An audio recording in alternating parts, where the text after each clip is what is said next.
I repeat, objective questions. Question number 1 to question number 7. I want you to solve it right now.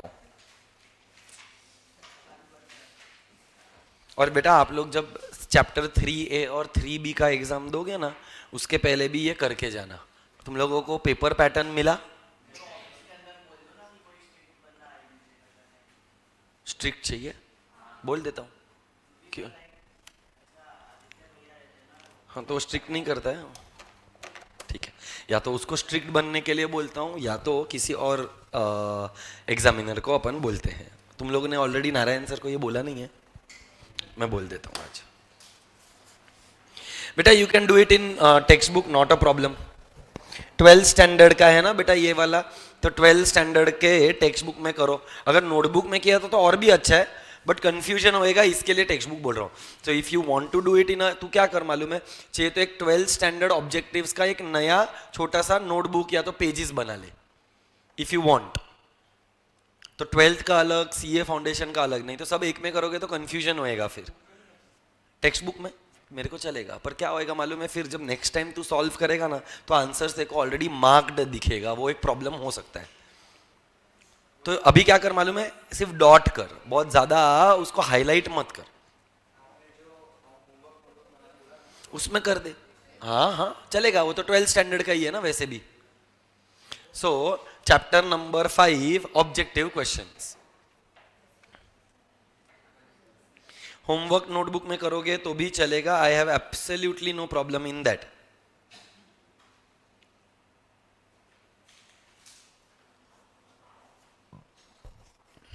और ऐसे ही आप लोग chapter 3 और chapter 4, क्योंकि अपना 3A हो गया, 3B हो गया, उसका तो टेस्ट है. सो टेस्ट के पहले तुम लोगों को वो भी ऑब्जेक्टिव सॉल्व करना चाहिए. पहले कॉन्सेप्ट्स पढ़ो, कॉन्सेप्ट्स पढ़ने के बाद ऑब्जेक्टिव्स के सेक्शन पर जाकर ऑब्जेक्टिव सॉल्व करो. This should be done by this Sunday. So by Sunday we will be done with 3 chapters, 3A, 3B and chapter 5.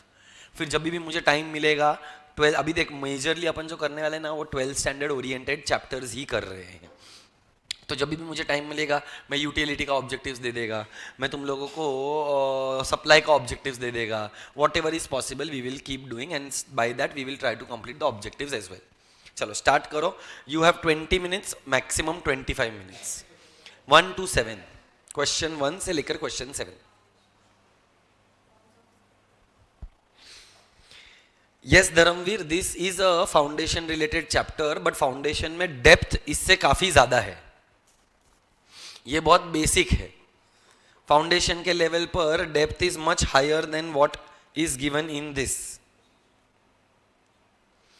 So I repeat, everybody who has joined late, you are suppose to solve question number 1 से लेकर question number 7 of objectives.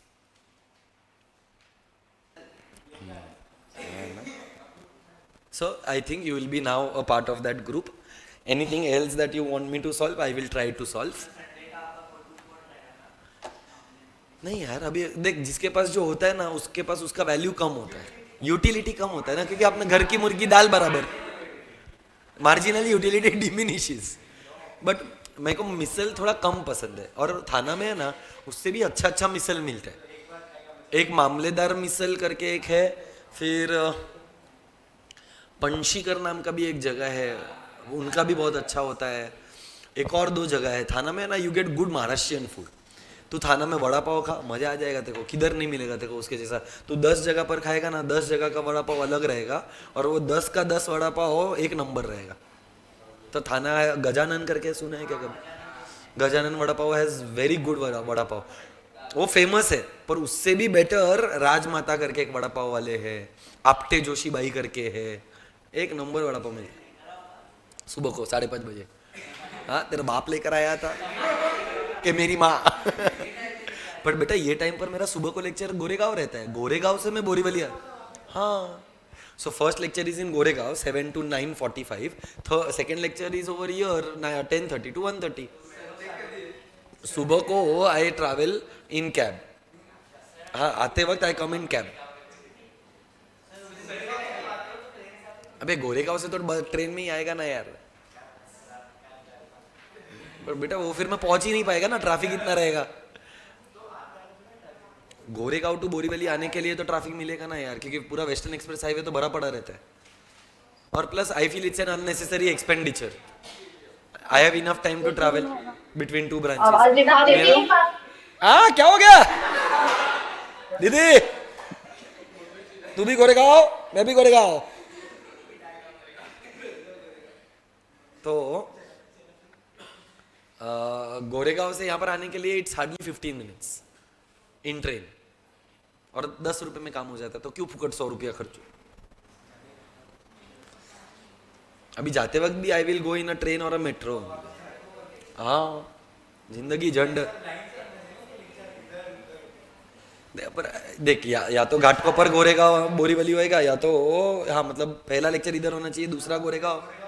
पर वो लोग का जो batch है ना, वो लोग सिर्फ एक ही लेक्चर अटेंड करते हैं, वो लोग का सीबी चैंपियंस बैच नहीं है गोरेगांव में, it is an allrounders batch. तो वहां का टाइमिंग 7 से 10 ही है, इसीलिए तो बोला जिंदगी झंडबा।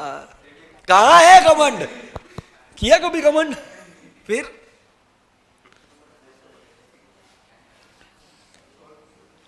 चलो कहां तक पहुंचे तुम लोग, question number 4, 5। I will give you 5 more minutes, जितना हुआ उतना, जो बाकी रह गया वो लोग बाद में करना। हाँ मतलब आप देखते हैं ना, ये चैप्टर भी है ना इंडेक्स नंबर ओसी है, तो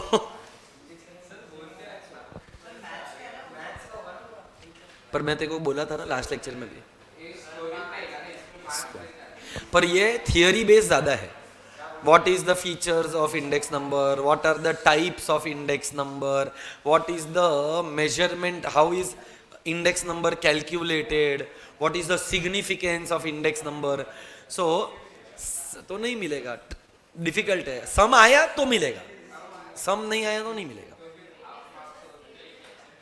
no, index number is not a part of CA foundation, partly a part of CA foundation, not entire. CA foundation में डेप्थ बहुत ज्यादा है, ये ना के बराबर है। तो पूरा चैप्टर है CA foundation, but if you go into CA foundation you will see a new world all together. Yes बेटा, हाँ ये चिंदी है। नहीं आ रहा है समझ में, पढ़ना पड़ेगा ना इसके लिए कॉन्सेप्ट को। तो देखो जो भी नहीं आएगा मार्क करके रख, मैं देखो एक्सप्लेन करेगा। अभी वाला चैप्टर में बोल रही है फॉर्म्स ऑफ मार्केट में, तो जो भी रहेगा बोलना ना, I will solve, I don't have a problem. तू एब्सेंट थी फॉर्म्स ऑफ मार्केट में, ओके, तो I will try to explain.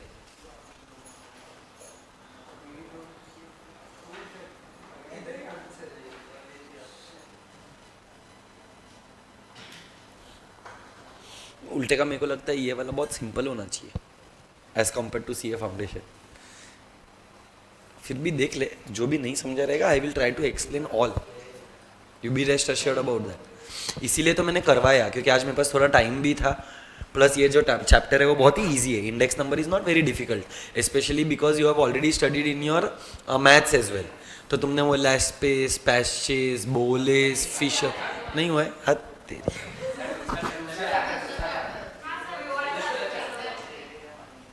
We can start with national income also. I don't have a problem. देखते चलो पहले ये तो खत्म करो फिर करते। तो ऐसा रहेगा तो index numbers we will take on later, because अगर वो मैथ्स में एक बार हो जाएगा ना तो मेरा life will be easier.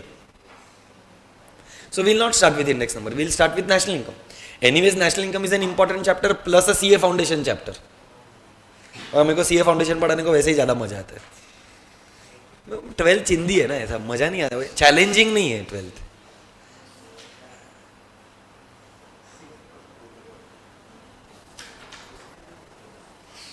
So index number is a part of maths 1 के maths 2?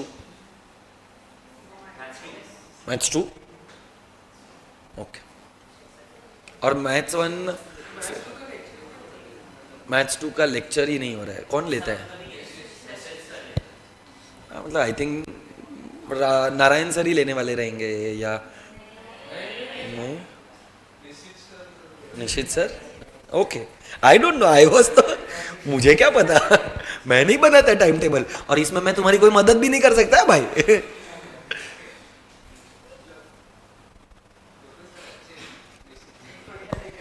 समझ गया मैं तेरी भावना को। ए रणवीर, छोड़ दे, खत्म कर। मेरे को 11 बजे स्टार्ट करना था, तेरा अभी तक नहीं हुआ है, क्योंकि अपनी बातों में खत्म कर देना यार, वो तो मैं तेरा सारा डाउट सॉल्विंग कर दूं, पूरा चैप्टर खत्म हो जाए। ऑलरेडी उसको 2-4 डाउट्स आया है, तेरे को भी 2-4 डाउट्स है, वो सारे डाउट्स एक साथ क्लियर हो जाएगा तो चैप्टर खत्म ना यार।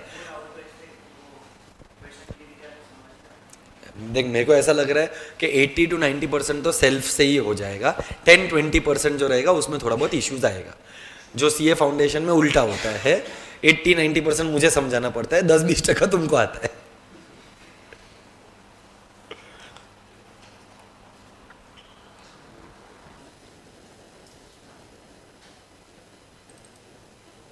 जूम क्लास वालों, I hope you all are also solving it.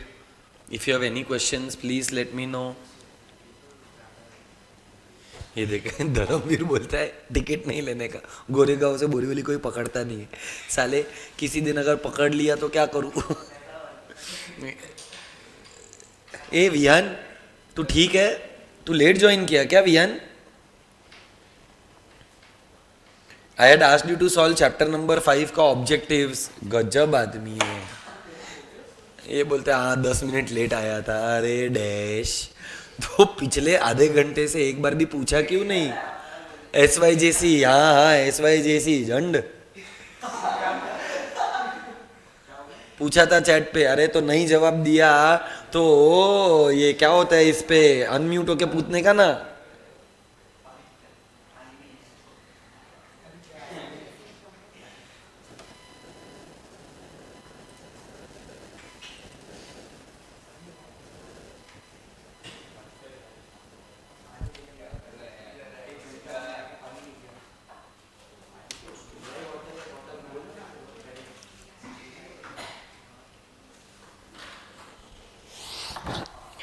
चलो स्टार्ट करें, क्या डिस्कशन हुआ है? चलो, जो भी डाउट्स है ना एक एक करके पूछना स्टार्ट करो। Whatever are your doubts, first we will solve that. SYJC, we have to go to chapter number 5, page number can somebody help me with? 126।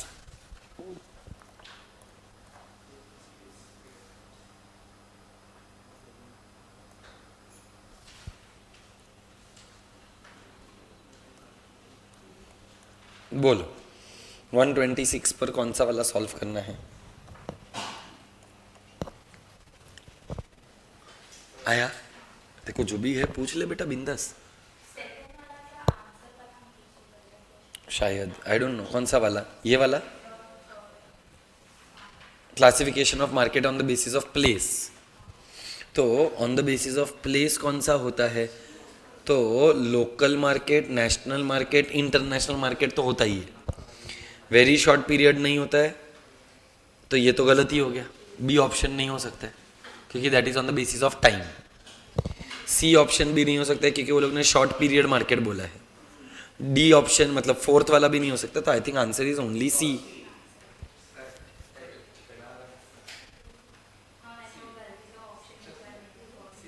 हाँ मतलब वो लोग ने ऐसा तेरे को दिया है, फिर इसमें से तुझे कौन सा करेक्ट है वो ढूंढना है, ऐसा बोलो ये। गजब, बोलो नेक्स्ट वाला MCQ। हाँ बाबू, हाँ MCQ बोल रहा है, तो कौन सा क्वेश्चन है MCQ वाला? अच्छा ये MCQ थोड़ी है, ये तो चूज द करेक्ट ऑप्शन है। हाँ हाँ, तो कितने हैं मोबाइल सर्विस प्रोवाइडर, तू बता मेरे को। अपना लास्ट क्लास में भी ये डिस्कशन हुआ था जहां पर मैंने तेरे को बोला था 4। हाँ तो 4 ही तो है, तो ओलिगोपोली में आएगा ना वो। कौन सा क्वेश्चन है मुझे तो वही नहीं मालूम है। Oligopoly, only one, B.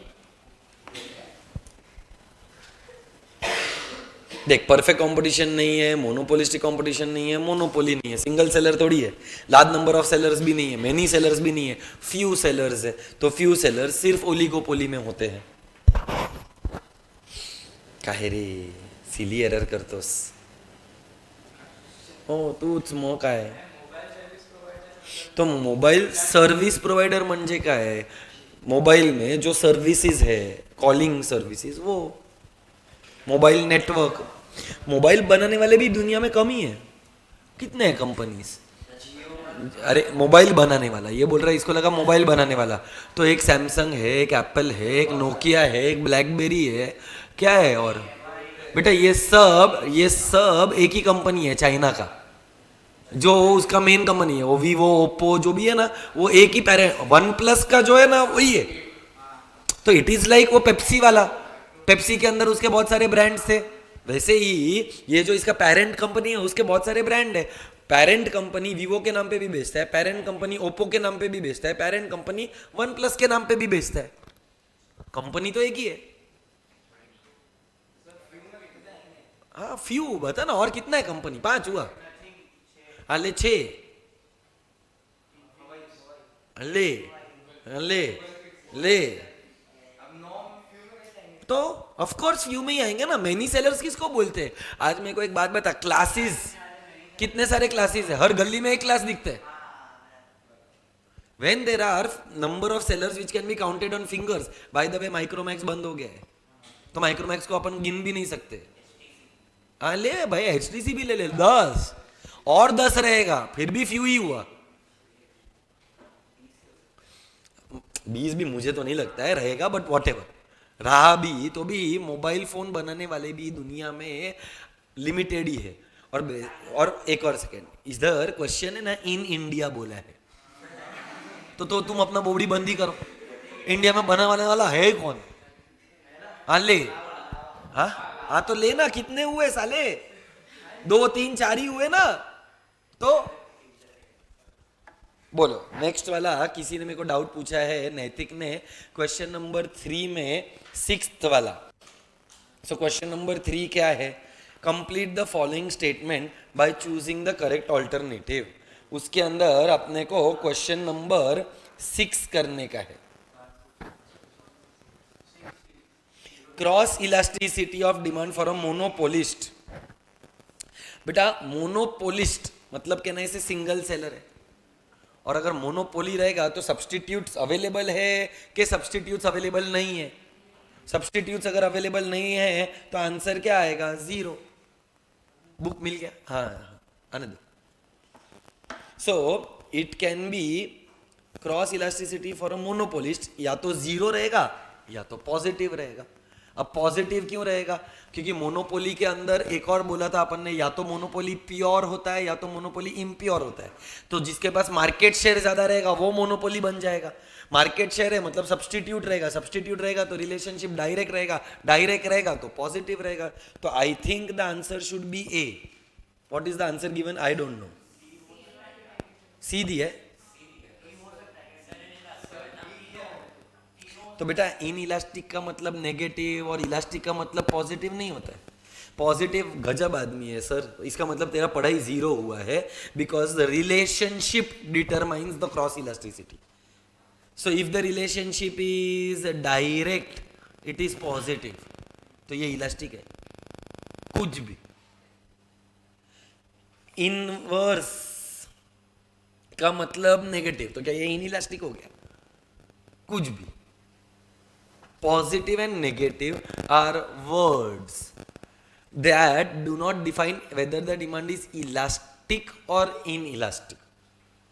Positive मतलब साइन पॉजिटिव आता है, नेगेटिव का मतलब साइन नेगेटिव आता है। तो तू क्रॉस इलास्टिसिटी ऑफ डिमांड करके कॉन्सेप्ट पढ़ा था। Cross elasticity can be positive, negative, infinite और 0। तो कौन से बेसिस पर डिफाइन किया था? Positive was because substitute goods have direct relationship, complementary goods negative because they have inverse relationship, unrelated goods 0 because उनके बीच का कोई रिश्ता ही नहीं है। So I will check this MCQ। Answer for 6th one क्या दिया है? 0 और नेगेटिव। मेरे को नेगेटिव के पीछे का कोई रीजन नहीं समझ में आ रहा है टिल नाउ। नहीं, मैं सोच रहा हूँ what can be the possible reason why have they answered it as negative, क्योंकि मेरे को वो लॉजिक अगर समझ में आ गया तो I can explain you as well. So cross elasticity of demand for a product of a monopolist is either zero और नेगेटिव. क्यों? मुझे तो लगा था ए है. So I will check. I am not having an answer right now. I will check and I will get back on this. Correct Vihaan. तो अगर it is very high तो इसका मतलब पॉजिटिव होना चाहिए ना. तो या तो वो लोग ने टेक्स्ट बुक में एरर किया हुआ है, मतलब आंसर देने में. मुझे तो अभी भी लग रहा है कि आंसर ए होना चाहिए. I am just evaluating and waiting कि भाई मेरे से भी शायद गलती हो जाए कभी समझने में. So I will get back to you. Even I believe it is a typo, typing error. हाँ भाई बोलना, बोल. 3 का 3. Under perfect competition, price is uniform. We assume that there is no transportation cost. अगर तेरे को याद रहेगा तो मैंने बोला था कि हम अज्यूम करते हैं कि मार्केट के सेंटर में है, जिसके वजह से ट्रांसपोर्टेशन कॉस्ट नहीं है. और अगर ट्रांसपोर्टेशन कॉस्ट नहीं है तो कमोडिटी का price will be single uniform price. No selling cost भी होता है. I will have to. हाँ, लो हो सकता है. तो लो है, that I agree, but negative क्यों is what I am trying to understand. So give me some time to evaluate. I will get back to you. पर क्या उसके वजह से सिंगल यूनिफॉर्म प्राइस है कि ट्रांसपोर्टेशन कॉस्ट की वजह से सिंगल यूनिफॉर्म प्राइस है? क्वेश्चन में जो पूछा है उसका आंसर देना पड़ेगा. तो आज मार्केट के अंदर नो सेलिंग कॉस्ट के वजह से सिंगल यूनिफॉर्म प्राइस नहीं है. मार्केट के अंदर सिंगल यूनिफॉर्म प्राइस इसीलिए बिकॉज वी आर अज्यूमिंग कि all the sellers are equidistant from the market, so therefore there is no transportation cost. मैंने एग्जांपल भी लिया था, तेरे को याद रखना. थाना से आता है बोरीवली सींग बेचने के लिए, सींग का एग्जांपल लिया था. तो आज मैं अगर थाना से आता है और अगर तू कांदीवली से आता है तो मेरा प्राइस और तेरा प्राइस अलग होना चाहिए, पर सेम है. क्यों सेम है? क्योंकि अजम्पशन ये है कि ट्रांसपोर्टेशन का कॉस्ट नहीं लगना चाहिए. That sellers are equidistant from the market. तो इसके पीछे का एक ही रीजन है, that there is no transportation cost. बोलो नेक्स्ट. मस्त है. जब ऑब्जेक्टिव सॉल्व करते हैं ना तो बहुत सारे अपने डाउट्स भी क्लियर हो जाते हैं. कॉन्सेप्चुअल क्लैरिटी बढ़ता है because of objectives. So they can say that it is low. That I agree. Why low? Because number of sellers ही बहुत कम है. Substitutes का availability बहुत कम है.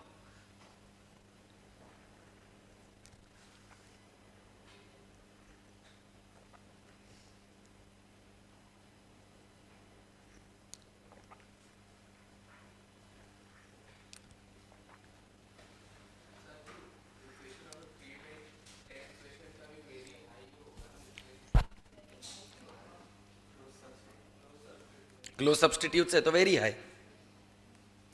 The cross elasticity of demand for a product in a monopolistic competition is very high. Answer क्या दिया है? Very high दिया है. तो अगर क्लोज सब्सटीट्यूट है, अवेलेबल है, अवेलेबल है मतलब डिमांड इलास्टिक है. डिमांड इलास्टिक है तो वेरी हाई, पॉजिटिव. तो वहां पर वो लोग ने नेगेटिव क्यों दिया रहेगा मालूम है? उसके पीछे का एक ही रीजन हो सकता है कि not a very large number of substitutes are available. Very less substitutes are available. Maybe that is the reason. पर फिर भी मैं एक बार प्रॉपर एक्सप्लेनेशन ढूंढ के तुम लोग को देगा. ये कंपटीशन है, वो मोनोपोलिस्ट है. तो मोनोपोलिस्ट मतलब सिंगल सेलर हुआ. सिंगल सेलर में there is absence of close substitutes. And if there is absence of close substitutes तो या तो आंसर जीरो आएगा या तो वेरी लो आएगा. नेगेटिव क्यों बोला है मुझे अभी तक वो नहीं समझ रहे. क्या वो लोग वेरी लो को नेगेटिव मान रहे? तो हो सकता है. तो we'll have to check that. छोड़ देना उस एमसीक्यू को, बाकी कर. कितने सारे और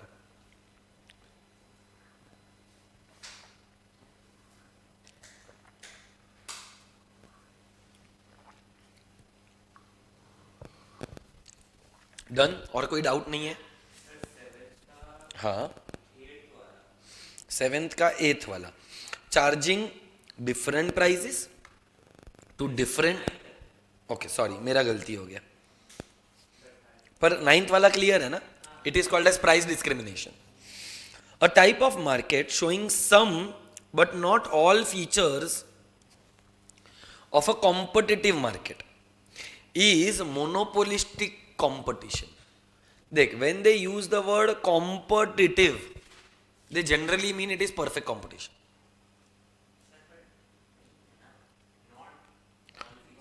Showing but not all. So what are the some of the features? Free entry, free exit is one of the feature. Then large number of buyers and sellers can be a feature. Some features, not all, is called as a monopolistic competitive market. So I don't know what is the answer given. Correct.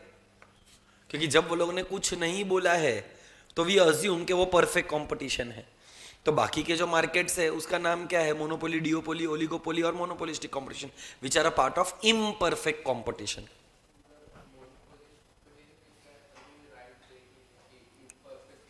देख, अगर जैसा text book में दिया है वैसा लिखेगा तो better है. You should use the appropriate term. So I would go ahead with imperfect competition, क्योंकि मोनोपोलिस्टिक कंपटीशन भी किसका पार्ट है? इम्परफेक्ट का ही तो पार्ट है ना. तो बेटर टर्म कौन सा हुआ? इम्परफेक्ट हुआ. तो ये सब सॉल्व करेगा ना तो तेरा कॉन्सेप्चुअल क्लैरिटी बढ़ेगा. क्योंकि मेरे भी दिमाग में क्या आया? सबसे पहला मेरे दिमाग में मोनोपोलिस्टिक आया, बट फिर लगा हाँ यार imperfect is a better alternative, तो चूज इम्परफेक्ट. परफेक्ट को छोड़ के सब duopoly, oligopoly, monopoly, monopolistic competition, all are a part of imperfect competition. पूछना बेटा, पूछ. OPEC, oil and petrol exporting countries, ये एक ऑर्गेनाइजेशन बनाया गया है by oil exporting countries. Gulf country जो है ना, सारे गल्फ के जो कंट्रीज है ना, वो लोगों ने ओपेक बनाया है. ये अपन ने वॉलेंट्री मोनोपोली करके एक कॉन्सेप्ट था उसमें पढ़ा था.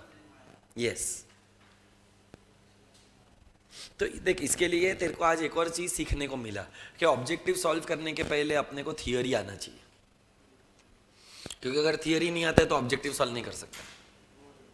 नहीं, कोई बात नहीं, इट इज ओके. देख, अपना तो यही तो टेस्टिंग ग्राउंड है ना. अपन क्लास में पढ़ेंगे तब जाकर फाइनल एग्जाम में परफॉर्म करेंगे ना. कुछ लोगों को 18 साल लगे भाई. छोड़, मैं चेन्नई फैन है, but I was happy for Virat yesterday and RCB fans also.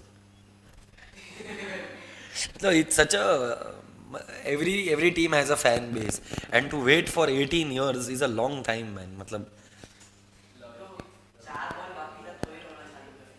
अब तो तभी वो रियलाइज हो गया ना कि match is one.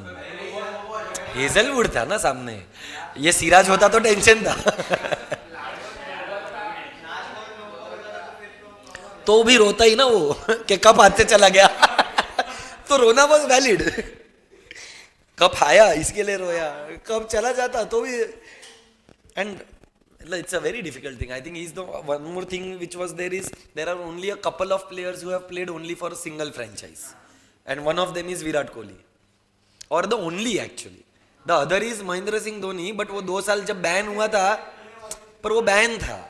But yes, statistically you are correct.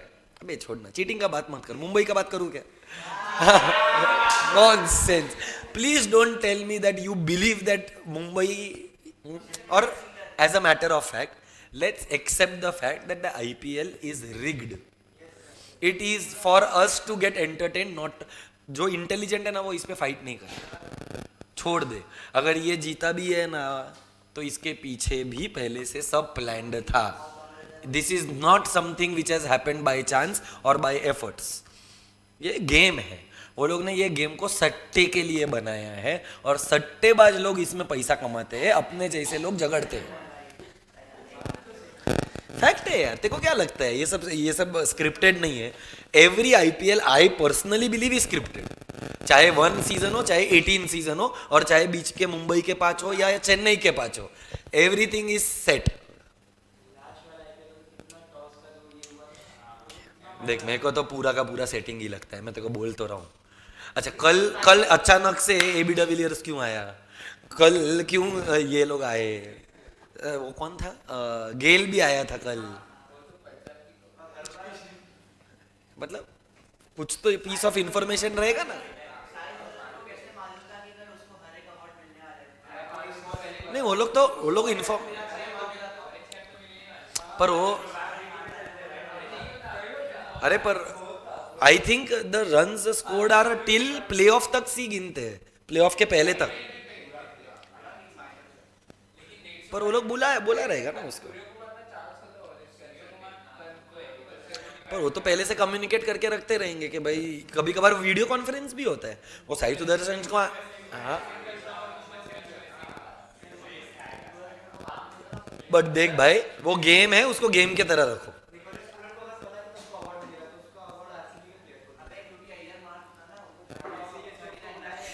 जाने दो, अपना ये वाला डिस्कशन खत्म हुआ क्या? एमसीक्यूज में कोई और डाउट है? पक्का नहीं, इंडेक्स नंबर नहीं, we'll start with national income. All the best बेटा, तेरा शुरुआती ऐसे वाले चैप्टर से हो रहा है ना, मस्त चैप्टर है वैसे। चल, so whenever we talk about national income, देख सबसे पहला तो है ना, अपने को इनकम क्या होता है वो समझना जरूरी है। आप लोग मुझे बताओ, according to you what is the meaning of income? पैसा कमाना, मतलब कहने थे anything that comes in is called as income. जो पैसा अंदर आया वो इनकम है। तो आज कहना इसे इनकम दो तरीके का होता है, जो मैंने बोर्ड पर भी लिखा है, you can check now and then that income can be इधर मेहनत का या तो फुकट का। बोल क्या मेरे को ये क्लासेस लेकर इनकम जनरेट होता है? क्या ये मेहनत का इनकम है कि फुकट का है? देख साले, मन में फुकट रहेगा पर मैं बहुत मेहनत कर रहा हूं तुम्हारे लिए, तो थैंक्स ब्रो। सो कहना इसे दिस इज अर्नड। अर्नड क्यों बोलते हैं मालूम है? Because it is in exchange of goods and services. Though here there is no exchange, but कहना इसे मैंने तुमको सर्विस दिया, उसके बदले में मुझे पैसा मिल रहा है, फुकट में नहीं मिल रहा है। तो व्हाट इज फुकट का इनकम? ये एग्जाम्पल भी दे नहीं, पर ये सही है, भीख मांगना इज एन अनअर्न्ड इनकम। सट्टा इंडिया में इलीगल इनकम है, अनअर्न्ड भी नहीं, इलीगल। अच्छा, सिंग बेचकर पैसा कमाना कौन सा इनकम? अर्न्ड। सो देख सिंपल डेफिनेशन क्या है मालूम है? Anything in exchange of goods and services. ये रिपीट करो, anything in exchange of goods and services is called as earned. Anything without exchange of goods and services is unearned. तो आज for example क्या तेरे डैड तेरे को pocket money देते हैं? देते। क्या तूने इसके लिए कोई मेहनत किया? ये क्लासरूम में बैठना कोई मेहनत नहीं है, just for your information. Goods and नहीं, जरा भी नहीं, इकोनॉमिक भाषा में नहीं। इकोनॉमिक्स में क्या होना चाहिए? Exchange of goods and. तो इसके पापा ने इसको 2000 रुपया दिया महीने का, क्यों दिया? Out of love, care, affection, not for exchange of goods and services. ऐसा थोड़ी है कि 2000 रुपया दिया तो उसके बदले में ये अपने पापा के कपड़े 1 महीने तक धोकर देता है। But that is also done out of love, care and affection is what I am assuming. So अगर हाथ पैर भी दबाया उसने अपने पापा का, तो वो पैसे के लालच में थोड़ी दबाया, लव, केयर, अफेक्शन। अगर इसको हाथ पैर दबाने का इतना ही शौक है तो मसाज पार्लर खोले। मसाज पार्लर के अंदर ये लोगों को मसाज देकर अगर पैसा कमाता है तो वो अर्न्ड है। सो इससे तेरा एक और कॉन्सेप्ट क्लियर होता है कि earned is for exchange of goods and, whereas unearned is without the exchange of goods and services. earned को हमने नाम क्या दिया? Economic income.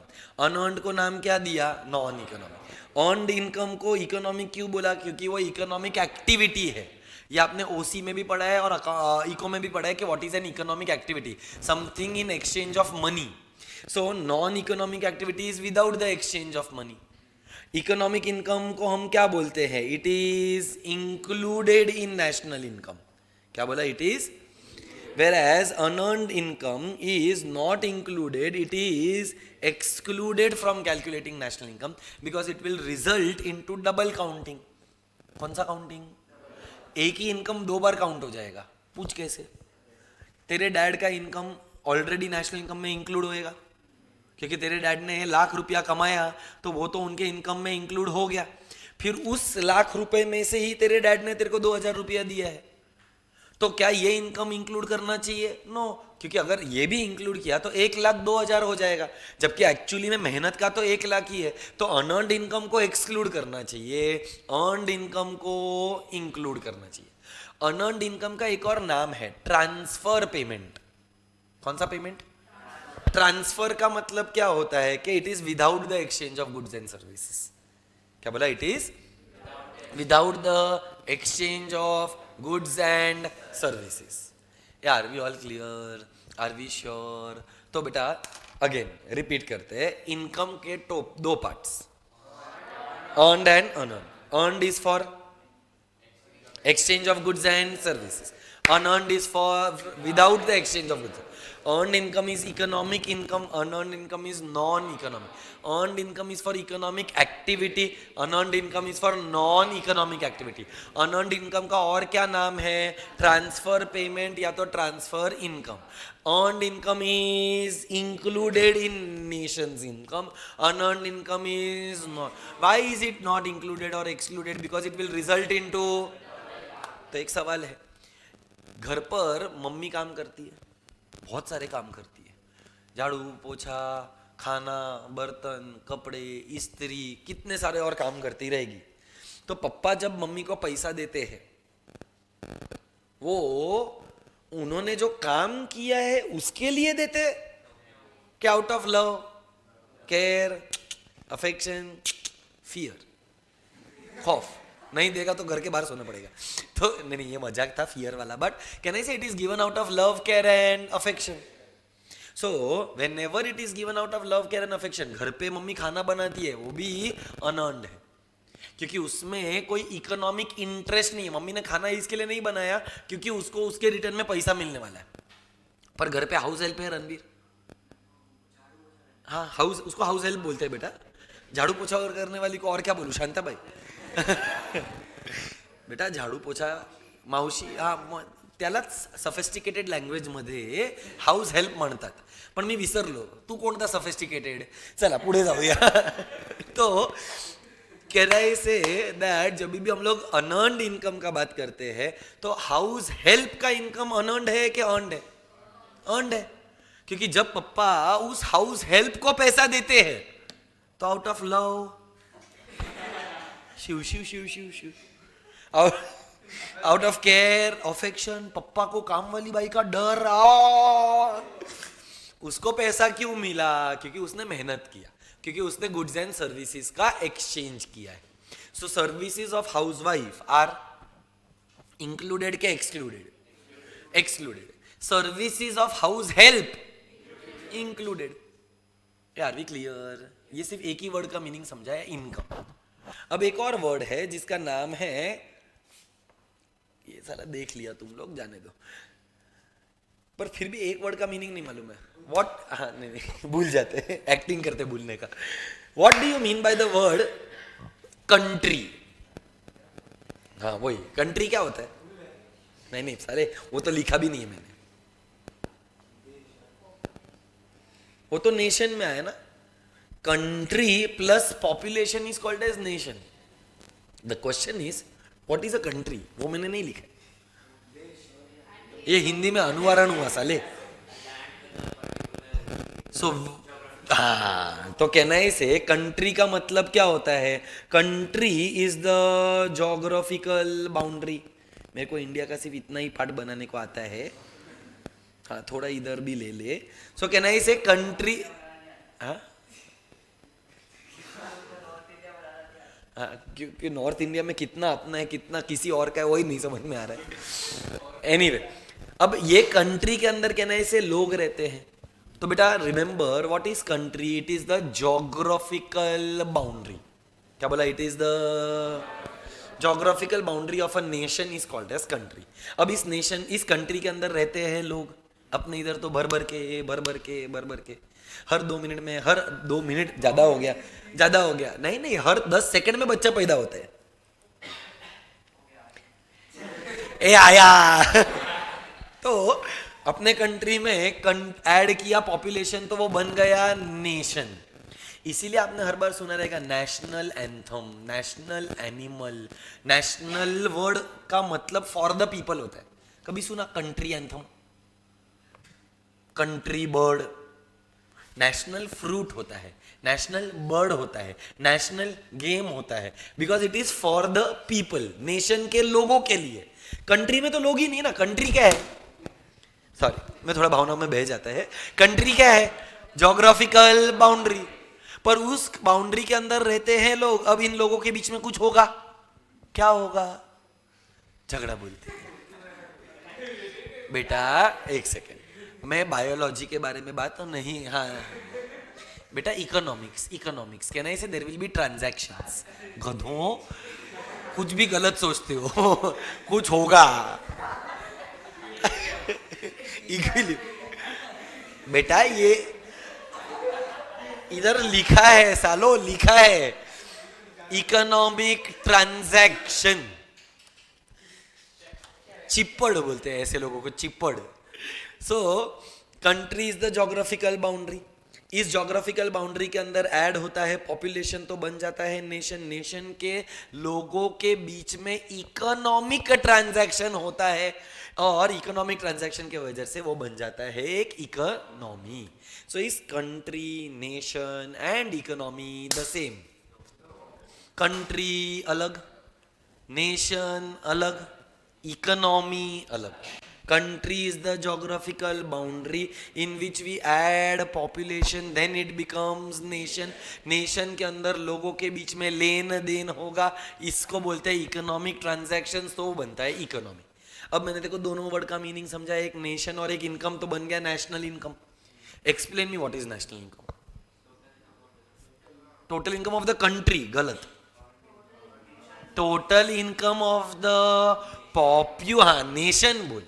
देख मेरी माँ ने है ना मेरे को बचपन में सिखाया था, जब कोई चीज नहीं आता ना रिवर्स मार के आने का। What is national income? It is the income of the nation. I repeat, what is national income? It is the income of the, but nation is made up of population, but nation is made up of, therefore national income is the income of the population of the nation. India काम करने के लिए जाता है कि Indians जाते हैं? so when you say national income is the income of the nation, does India go to work? It is the people of the nation which go to work. Yeah, therefore national income is the income of the population of the nation. Why do people get an income? Mast, because they provide goods and services, because they act like factors of production, because they act like, and factors of production में चार आते हैं, land, labour, capital, entrepreneur. So you act like a landlord, labourer, capitalist या तो entrepreneur.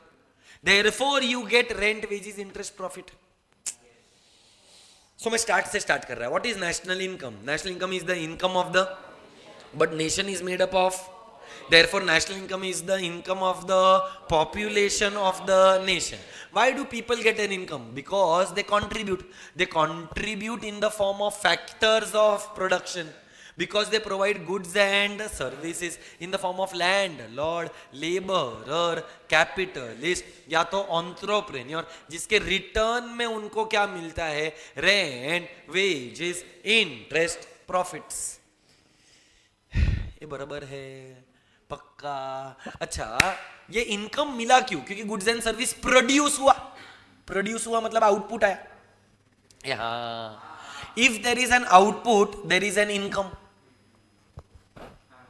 If there is an output there is an, पर income आएगा किधर से? One man's expenditure is another man's income. ये आउटपुट को कोई खरीदेगा ना कि नहीं? खरीदेगा. तो खरीदने के टाइम पर तेरा क्या होएगा? मनी होएगा. बोलते अरे क्या होएगा? खर्चा होएगा. खर्चा, अरे हाँ क्या देगा? पैसा, पर सामने वाले का खर्चा. One man's is another man's income.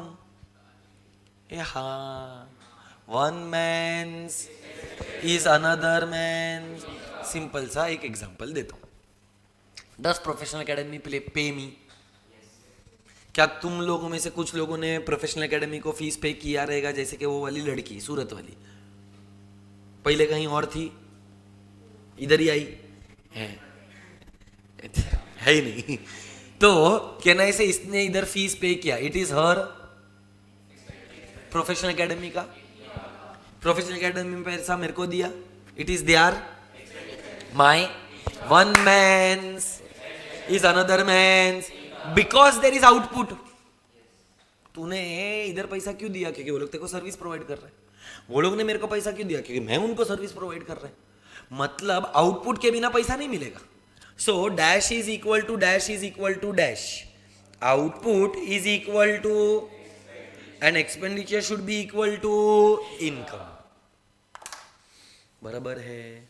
Sure हो? पक्का? डन है? गुड।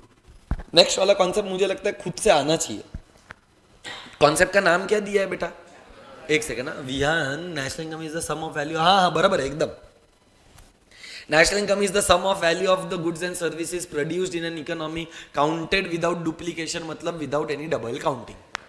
ये 11th स्टैंडर्ड का डेफिनेशन है, ये मैं यहाँ पर भी पढ़ाएगा। एक कॉन्सेप्ट का नाम क्या है? Economic growth. दूसरे का नाम क्या लिखा? Economic development. एक का नाम बेटा इकोनॉमिक ग्रोथ का मतलब होता है राइज इन आउटपुट। क्या बढ़ना चाहिए? आउटपुट। आज अगर मैं तेरे को एक सवाल पूछूं, मेरे को मेरा इनकम बढ़ाना है, तो मेरे को क्या करना चाहिए? आउटपुट बढ़ाना चाहिए। आज मेरे को ज्यादा लेक्चर्स लेना पड़ेगा, शायद ज्यादा सब्जेक्ट्स भी पढ़ाने चाहिए। आज में से इको पढ़ाता है 11, 12 CA फाउंडेशन, पर अगर मेरे को और पैसा कमाने का लालच, अंधा पैसा चाहिए मेरे को, अंधा पैसा, तो सिर्फ इको से पढ़ा कर नहीं होएगा। मेरे को क्या करना पड़ेगा? लॉ भी पढ़ाना पड़ेगा। फॉर एग्जाम्पल है ये, ऐसा कोई इरादा नहीं है मेरा, but can I say I might have to study law as well, या कोई अदर सब्जेक्ट। जैसे कि तूने मेरे को बाहर पूछा कि सर अभी आप इंटर में भी पढ़ाने लगे, इरादा तो है। I am planning to start with a subject called as SM, strategic management. तो आज अगर मेरे को ज़्यादा पैसा कमाने का है तो मेरे को ज़्यादा आउटपुट क्रिएट करना पड़ेगा। प्रोफेशनल एकेडमी को अगर ज़्यादा पैसा कमाने का है तो क्या करना पड़ेगा? ज़्यादा एडमिशन्स लेना पड़ेगा, जो लोग फीस दे, ज़्यादा ब्रांचेस ओपन करना पड़ेगा। बराबर है नैतिक? सो can I say there is only one way to increase your income. What is that one way? Increasing the price के increasing the output. So what is economic growth? Economic growth is the rise in output. Output बढ़ेगा तो GDP बढ़ेगा। सुना है GDP? Gross domestic product. नहीं सुना है तो सिंपल भाषा में इनकम, नेशनल इनकम बोलते हैं, गाउटी गवारों के लैंग्वेज में नेशनल इनकम। GDP बढ़ेगा तो इनकम बढ़ने के बाद पैसा छाती पर लेकर जाऊं कि उड़ाऊं? पैसा छाती पर लेकर जाने का है। तो वो कहने से मेरा अगर नेशनल इनकम बढ़ेगा तो पर कैपिटा इनकम बढ़ेगा, और पर कैपिटा इनकम बढ़ेगा तो पर कैपिटा कंजम्पशन बढ़ना चाहिए। पर कैपिटा कंजम्पशन बढ़ना चाहिए।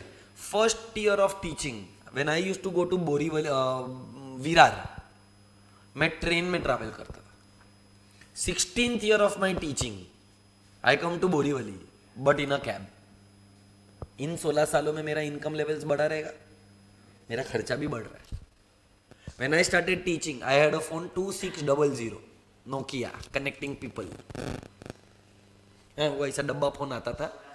हाँ, 16 साल पहले का मेरा फोन था 2600। Today I am using a better phone. नहीं 24 है। हाँ, तो I have heard 24 is better than 25, but irrespective, अपने बाप का क्या गया, अच्छा फोन वापर रहा हूँ। तो क्या हुआ इन 16 सालों में? कहना से मेरा इनकम बढ़ा। मेरा इनकम बढ़ा तो मेरा कंजम्पशन भी बढ़ा। सो what is economic growth? Rise in output. Output बढ़ेगा तो GDP बढ़ना चाहिए, GDP बढ़ेगा तो पर कैपिटा इनकम बढ़ना चाहिए, पर कैपिटा इनकम बढ़ेगा तो पर कैपिटा कंजम्पशन बढ़ना चाहिए। वही सब लिखा है। अब आता है सवाल कि what is welfare, what is economic development? क्या बोला? व्हाट इज इकोनॉमिक डेवलपमेंट का मतलब क्या होता है मालूम है? ग्रोथ भी होना चाहिए और वेलफेयर भी होना चाहिए। क्या क्या होना चाहिए? ग्रोथ भी होना चाहिए, और ग्रोथ मतलब राइज इन आउटपुट। ग्रोथ मतलब राइज इन, पर देश के अंदर वेलफेयर कब होता है? When there is rise in LR. LR मतलब ladies room. What is what is LR? Literacy rate. कौन सा रेट? कम होना चाहिए, बढ़ना चाहिए? लाइफ एक्सपेक्टेंसी बढ़ना चाहिए. Employment rate, standard of living, वही चारों चीजें लिखी. LR is LE life expectancy, ER employment rate, SOL कम क्या होना चाहिए? इन्फेंट मोर्टेलिटी रेट, बच्चों के मरने का रेट कम होना चाहिए. कम क्या होना चाहिए? Point of view, poverty. Thanks. So can I say there should be reduction in poverty, there should be reduction in crimes, there should be reduction in overall pollution. तो इससे वेलफेयर होएगा. क्या बोल रहे? हाँ, तो पोल्यूशन कम होना चाहिए, लाइफ एक्सपेक्टेंसी ज्यादा होना चाहिए. ये सारे वेलफेयर के फीचर्स है. तो which is a broader concept. Growth is a broader concept के development is a broader concept. Growth is only quantitative, development is qualitative. Chapter number 1, 11 standard, distinguish between economic growth and development. यही था. Quantitative, qualitative, single dimensional, multi dimensional. तू जो बोला वो भी सही है. It growth is spontaneous, development is over a period of time. Are we clear? Are we sure? So बेटा दो कॉन्सेप्ट्स हुआ, एक नेशनल इनकम हुआ, एक इकोनॉमिक ग्रोथ और एक इकोनॉमिक डेवलपमेंट. अब मैंने यहाँ पर कुछ तो एक एग्जाम्पल लिखा है, मेरे को बताओ. ब्रेक चाहिए? एक कॉन्सेप्ट पढ़ा कर देता हूँ. ये वाला साला ब्रेक मांगता है डैश. ले लो, रो मत. अबे साले लेक्चर में जो पहला आधा घंटा हुआ वो ब्रेक से कम नहीं था वैसे. ले भाई 15 मिनट का ब्रेक ले ले, कोई प्रॉब्लम नहीं है. पर एक दो कॉन्सेप्ट पढ़ा लूँ जरा, थोड़ा जो लिंक में बैठा है ना वो मेरे को कंप्लीट करने दे, नहीं तो वो लिंक टूट जाएगा. एक दो कॉन्सेप्ट ही पढ़ाएगा, माँ कसम 15 मिनट का ब्रेक देगा तेरे को. 12:15 बजे तक देगा, चलेगा? 12:15, 12:15. चल, नेशनल इनकम का फॉर्मूला क्या है? P/Q. सिंपल भाषा में प्राइस इनटू क्वांटिटी करेगा तो इनकम मिलता है. सारे गुड्स का प्राइस, सारे गुड्स का क्वांटिटी करेगा तो नेशनल इनकम मिलेगा. एक एग्जांपल लिया, 2014 में अपना prices were 100 rupees, output was 1000 units, तो नेशनल इनकम 1 लाख. भेज दो. वो अटेंडेंस ले ले भाई.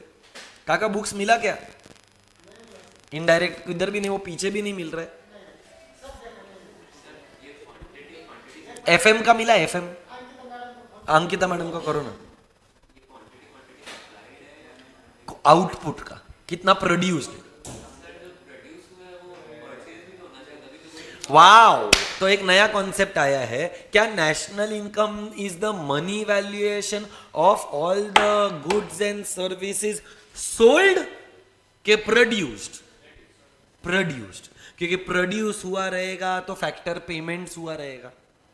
प्रोड्यूस्ड वैल्यू है, नॉट सेल्स का वैल्यू. So very important. ये मैं लिखवाएगा भी, बट तेरे को ये पता होना चाहिए कि नेशनल इनकम, ये देख नैतिक ने भी क्या लिखा है, national income is the sum of value of goods and services produced. It is the produced value, not the sold value.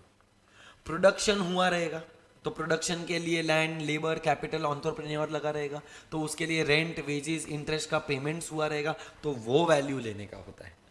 Cell का वैल्यू नहीं. Average price, yes, average prices ही लेना पड़ेगा ना, क्योंकि मैं हर एक कमोडिटी का, या तो तू हर एक कमोडिटी ले, हर एक का प्राइस ले और मल्टीप्लाई कर. तो मैं तो बहुत सिंप्लीफाई करके समझा रहा हूं. Can I say national income is the money valuation. Money valuation मतलब price of all the goods and services produced. So मैंने ऐसे ही एक एग्जांपल लिया है कि एवरेज प्राइस इज 100 रुपया, एवरेज यूनिट्स 1000, तो अपना नेशनल इनकम कितना हुआ? 1 लाख. ये बराबर 2024 में आए.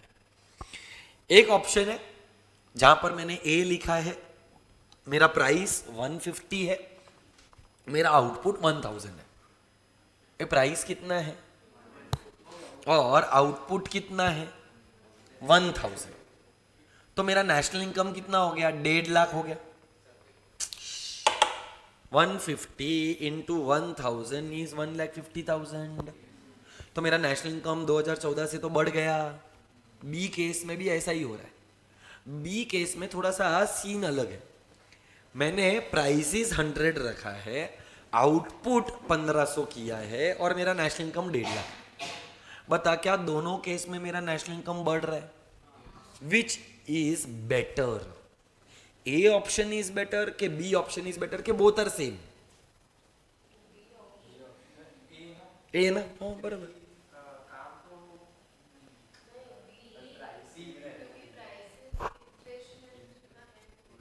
सो बेटा कहना है से यहां पर जो राइज इन इनकम है that is due to the rise इन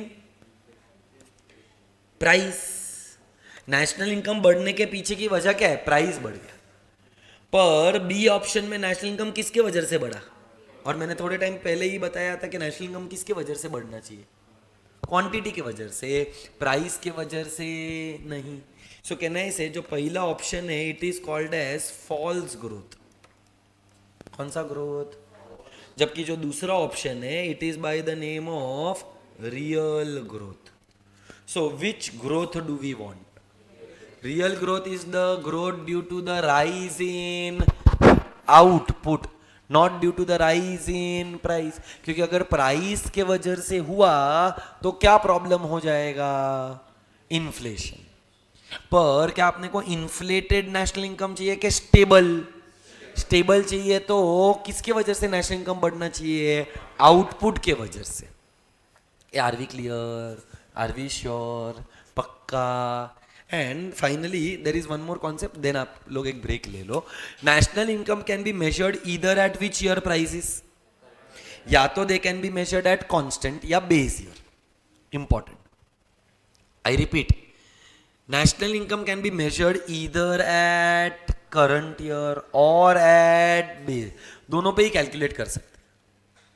पर करंट ईयर का जो प्राइस है कहने से वो या तो इन्फ्लेटेड रहेगा या तो डिफ्लेटेड रहेगा और बहुत सारा फ्लक्चुएशंस रहेगा। तीन चीजें बोली, या तो फ्लक्चुएटेड रहेगा। तो price of current year, quantity of current year, देख फॉर्मूला लिखा है, price of which year, quantity of which year. Price भी करंट ईयर का, क्वांटिटी भी करंट ईयर का। अगर दोनों करंट ईयर का है तो वो नॉमिनल नेशनल इनकम। पर तू मुझे बता, क्या नॉमिनल नेशनल इनकम डिजायर्ड है? क्यों? क्योंकि उसमें मैंने प्राइस कौन से ईयर का लिया है। और अगर मैंने प्राइस करंट ईयर का लिया तो इन्फ्लेटेड, डिफ्लेटेड, फ्लक्चुएटेड, तो प्राइस कौन से ईयर का लेना चाहिए? Price we should take of the base year. Quantity भी बेस ईयर, प्राइस भी बेस ईयर, क्वांटिटी भी बेस ईयर, तो नेशनल इनकम करंट ईयर का मिलेगा क्या? तो कोई तो एक वेरिएबल करंट ईयर का होना चाहिए। कौन सा वेरिएबल करंट ईयर का होना चाहिए? क्योंकि नेशनल इनकम किसके वजह से बढ़ना चाहिए? आउटपुट से बढ़ना चाहिए। So price should be taken of which year? Base year. Price कौन से ईयर का? बेस। क्वांटिटी कौन से ईयर का? Current year. तो दो टाइप का नेशनल इनकम है। कौन सा दो टाइप का नेशनल इनकम है? या तो नॉमिनल, या तो क्या हम नॉमिनल भी निकाल सकते हैं? क्या हम रियल भी निकाल सकते हैं? और नॉमिनल को रियल के साथ कंपेयर करेंगे तो क्या पता चलेगा? बेटर है, मैं मानता हूं। पर सपोज कर मैंने नॉमिनल नेशनल इनकम भी निकाला, मैंने रियल नेशनल इनकम भी निकाला, फिर इन दोनों को कंपेयर किया, beautiful. Can I say I will get to know what is the amount of inflation और deflation. For example, nominal national income 1,20,000। I repeat, nominal national income 1 lakh और नॉमिनल के जगह पर रियल इनकम 1 लाख है। इसका मतलब मेरे देश में इन्फ्लेशन है 20,000 का। इन्फ्लेशन बोलते हो गधो, 20% हुआ ना। परसेंट इन्फ्लेशन रुपीज में होता है कि परसेंटेज में होता है? So I will get to know whether the economy is inflated और डिफ्लेटेड। ये समझा क्या? श्योर हो तो देख बेटा, स्टार्ट से लेकर अभी तक क्या क्या पढ़ा है, काफी इंपॉर्टेंट चीजें कवर की. National income. National income is the income of the nation. But nation is made up of population. So national income is the income of the population of the nation. Why do people get an income? Because they work, because they contribute, because they provide goods and because they act like factors of landlord, laborer, capitalist, entrepreneur. Therefore in return उनको मिलता है rent, wages, interest, profits. ये बराबर क्या नहीं बराबर? पक्की बात. अब आगे बता मेरे को क्या होएगा. कहना है से ये जो इनकम जनरेट हुआ वो क्यों जनरेट हुआ? Because there was creation of output. If there is an output there will be one man's which will be another man's. So dash is equal to dash is equal to dash. Output is equal to expenditure is equal to income. Income दो type का होता है, earned या earned income is for exchange of goods and services, unearned is without the exchange of goods and services. Earned is included, unearned is included, excluded unearned because it will result into double. Clear? Country क्या है? Country के अंदर रहता कौन है? तो बन क्या गया? नेशन के अंदर क्या होगा? Economic transactions. तो वो बन क्या गया? इकोनॉमी. ये बराबर. Economic growth and economic development are the same. No, economic growth is quantitative. Economic development is मजा नहीं आया, समझ में भी नहीं आया. What is economic growth? Again, economic growth is the rise in output. बढ़ेगा तो GDP बढ़ेगा तो per capita income बढ़ेगा, income बढ़ेगा तो consumption. ये है मेरा economic growth. growth के साथ क्या चाहिए? तो economic development is equal to growth plus welfare. बराबर.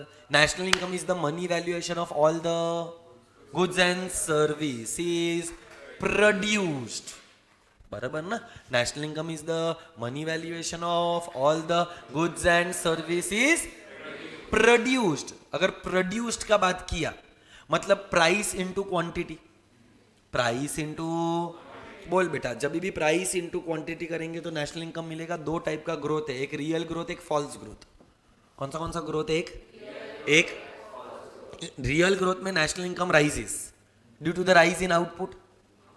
फॉल्स ग्रोथ में भी national income rises but due to the rise in which is better? Rise in national income due to rise in price? No, rise in national income due to the rise in output quantity. ये बराबर है. फिर national income can be measured either at current year और at base year. Current year पर किया तो nominal national income. Formula क्या है? Nominal national income is equal to price of multiplied by current year. दोनों करंट ईयर का है, पर दोनों करंट ईयर का लिया तो प्राइसेस इन्फ्लेटेड हो सकता है, डिफ्लेटेड हो सकता है. Therefore there will be fluctuations. इसमें मजा नहीं आएगा. तो एक काम करते हैं, प्राइस कौन से ईयर का लेते हैं? क्वांटिटी भी बेस. तू सोच साला दोनों बेस ईयर का लेगा तो करंट ईयर का कैसा मिलेगा? तो अगर मुझे करंट ईयर का नेशनल इनकम चाहिए तो मुझे क्वांटिटी भी करंट ईयर का लेना पड़ेगा. हाँ, स्टार्ट से लेकर एंड तक अगर तू देखेगा ना, एक ही चीज कॉमन आ रहा है, quantity, output, exchange of goods and services, production. ये बराबर. सो नॉमिनल और रियल में से बेटर कौन सा? Real. Are we clear? Sure है?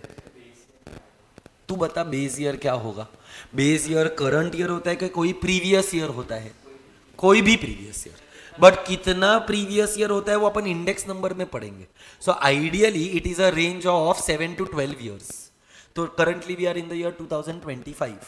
So if I am not wrong, the current base year is 2012. I am not sure which year is the base year. पर base year का calculation होता है. ये कौन करता है? एक ऑर्गेनाइजेशन है जिसका नाम है CSO, सेंट्रल स्टैटिस्टिकल ऑफिस. ये CSO का काम है नेशनल इनकम को कैलकुलेट करने का. बेस ईयर भी वही डिसाइड करता है. अच्छा, तूने पूछा ना, इसके लिए बता रहा हूँ क्योंकि मेरा इंडेक्स नंबर का एक आंसर कवर हो रहा है. हाँ, बेस ईयर कैसा कैलकुलेट होता है मालूम है? ऐसा नहीं कि पूरा साल ले लेने का. 2012 में 4 महीने बराबर थे तो वो 4 महीने ले लिए. 2017 में 3 महीने बराबर थे, वो 3 महीने. It should be a normal year. Base year should be a normal year जहां पर कोई भी अनयूजुअल इकोनॉमिक एक्टिविटी ना हो. 2020, can 2020 be taken as a base year? Unusual economic activity हुआ कोविड जैसा. Can 2016 be considered as a base year? नहीं, demonetisation हुआ था तो उसका वो जो पीरियड है ना उसको अपन नहीं कंसिडर कर सकते. तो कई बार सीएसओ क्या करता है मालूम है? 2 महीना 2015 का लिया, 4 महीना 2016 का लिया, 8 महीना किसी और का लिया और ऐसा एक बेस ईयर का फॉर्मूला बनाता है. So base year is a past year which is considered a normal year but not the current year. Are we clear? Sure है? पक्का? इसका नोट्स ब्रेक के बाद डन. Take a break. 12:10 हुआ है, 12:25 को वापस. 15 मिनट का ब्रेक.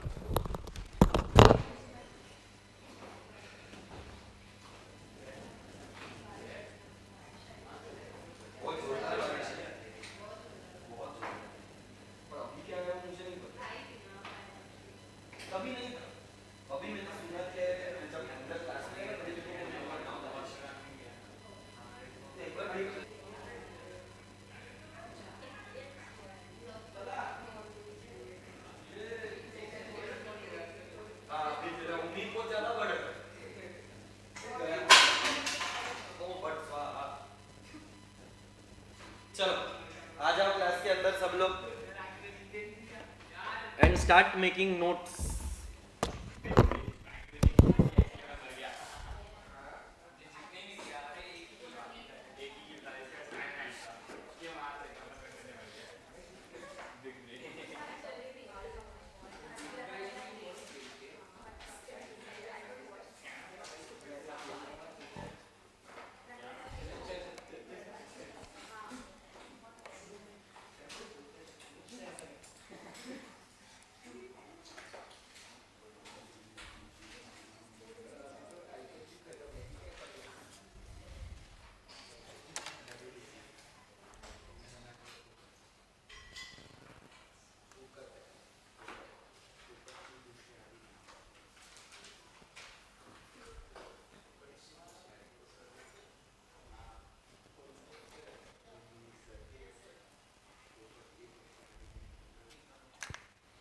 बेटा कंट्री के बाजू में क्या लिखोगे तुम लोग? विच बाउंड्री? Geographical boundary.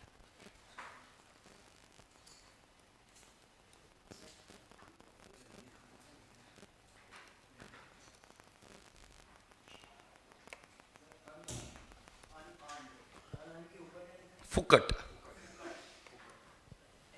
UQUAT. फुकट.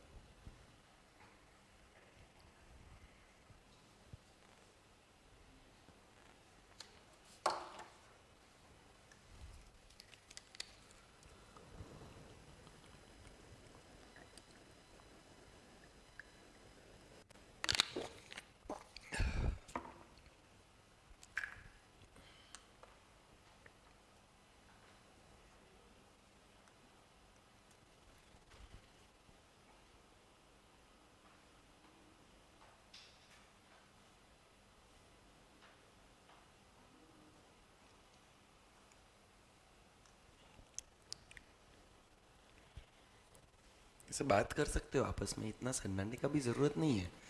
ऐसा लग रहा है सांप सूंघ गया तुम लोगों को. मेहनत के बाजू में लिखा है फुकट. लिख रहे तो ऐसा बोल रहे ना जैसा हर बार इतना सीरियसली लिखता है. अबे जा. और कुछ बोलना है तेरे को? हो गया पचका तेरा इधर ही. कब नहीं बोला वो याद कर बेटा, आज को छोड़ के.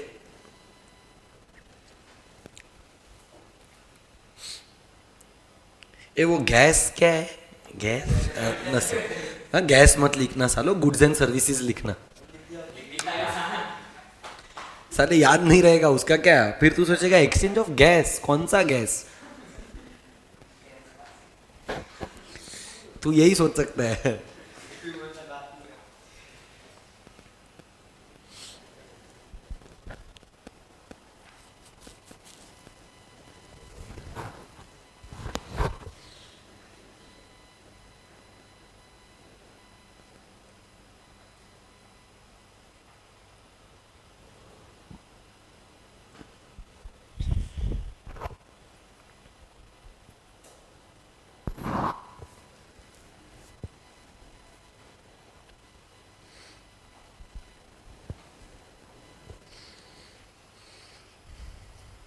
स्क्रॉल करूं नीचे बेटा?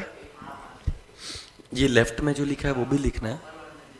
हाँ प्रॉपर 135 भी हो सकता है। 4 मिनट। क्यों?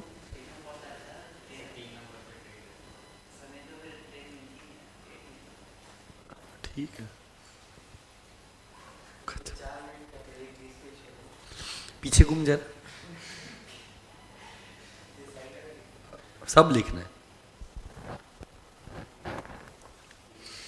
देख अगर हो गया ना तो 125 को भी छोड़ देगा, पर होना चाहिए। मेरे को और 2 कॉन्सेप्ट्स पढ़ाना है।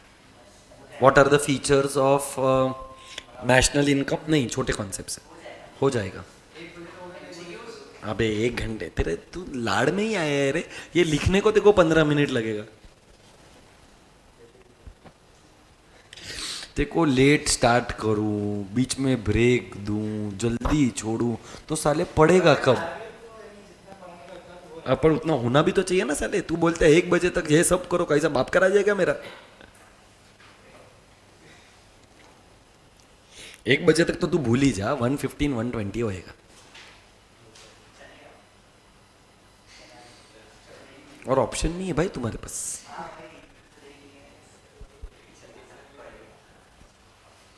डन। इसको ये output is equal to expenditure is equal to income, ये 3 methods of measuring national income भी है। ये हम लोग नेक्स्ट क्लास में पढ़ने वाले हैं। What are the 3 methods of measuring national income?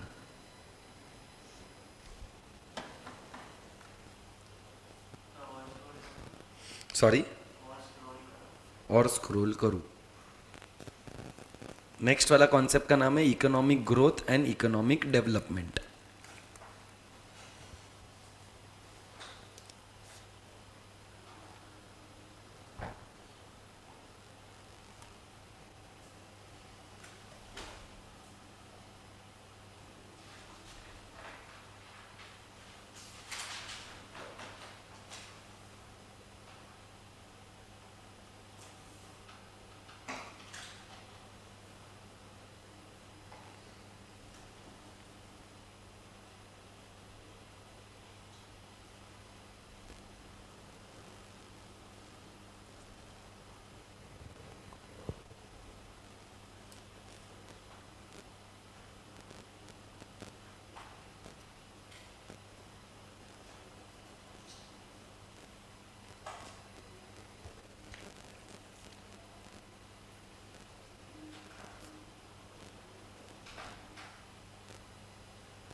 ये सबका फुल फॉर्म्स मैं लिखवा देगा, तू लिख ले। किसका? पर कैपिटा कंजम्पशन। पीसीआई का फुल फॉर्म है पर कैपिटा इनकम।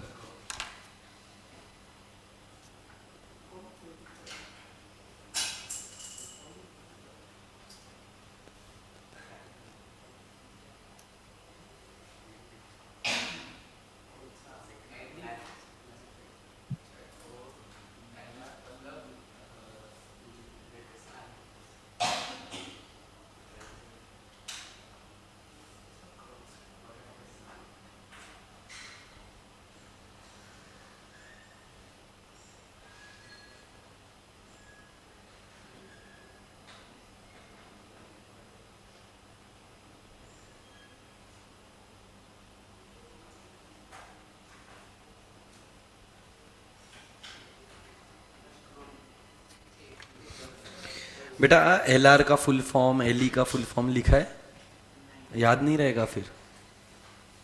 तो एल आर का फुल फॉर्म लिखो, लिटरेसी रेट। एल ई का फुल फॉर्म लिखो, लाइफ एक्सपेक्टेंसी।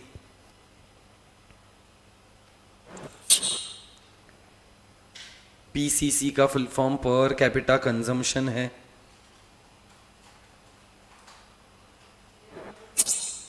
सब बताएगा। Economic well, I will tell you everything, right down.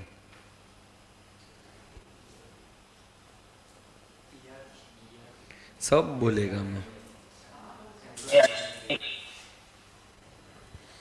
मैं वापस स्टार्ट से बोल रहा हूँ। जीडीपी का full form gross domestic product, PCC का, पीसीआई का full form per capita income,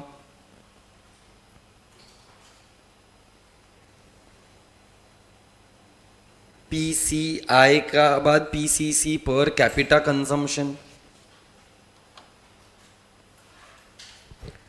पर कैपिटा कंजम्पशन। एलआर का full form literacy rate, LE का full form life expectancy, ER का full form ER employment rate. Environment बोला तू, environment employment बोला, okay sorry.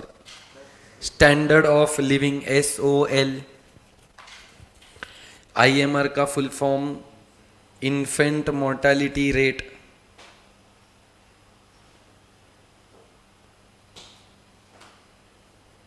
POV is point of view. नसीब, POV is poverty. ये point of view लिख रहा है क्या बेटा? वो मजाक था, पॉवर्टी है वो।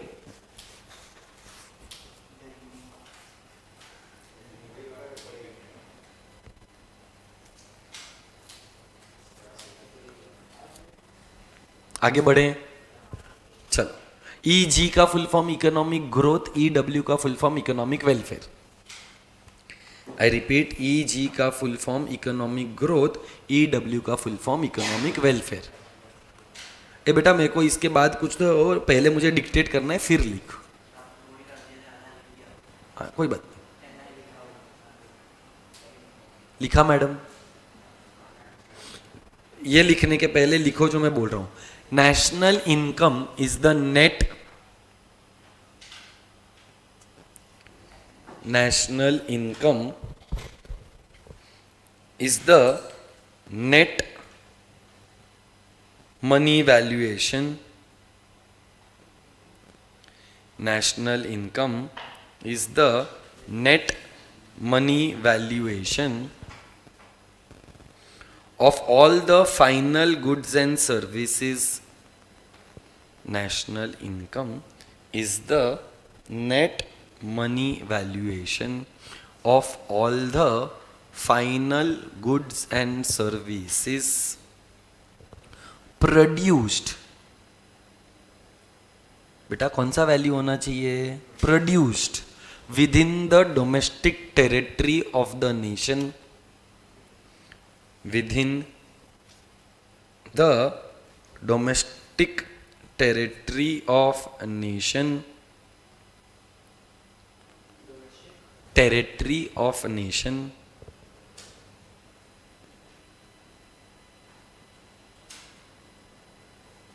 during a financial year,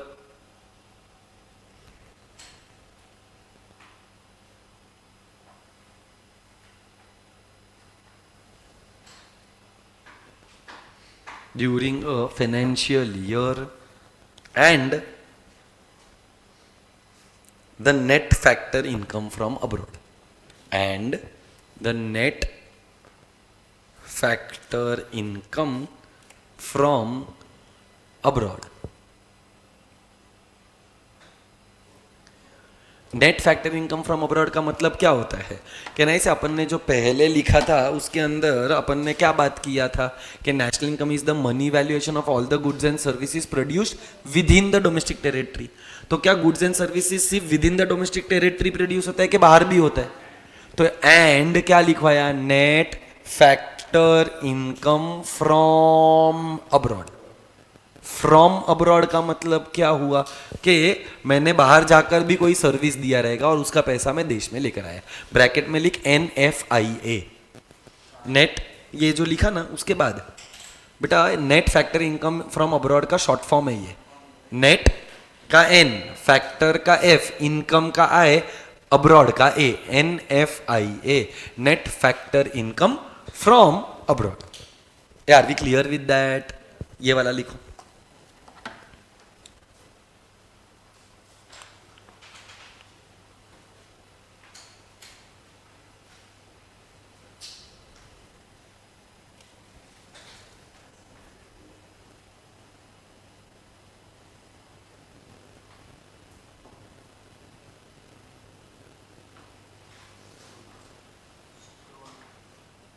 हो गया?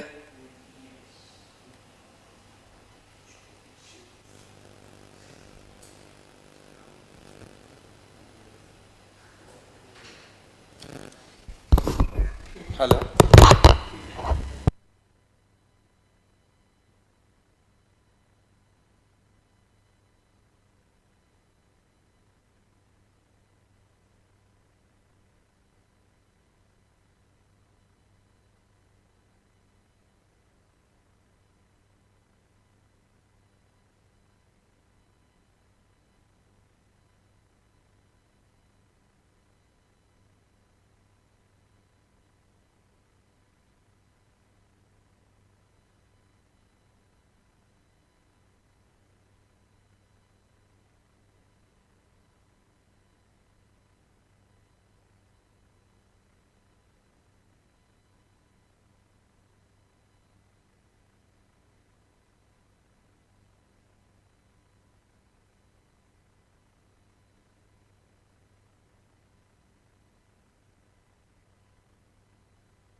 ये वाला एक नया कॉन्सेप्ट है जो सिंपल है, मैंने पहले भी पढ़ाया है।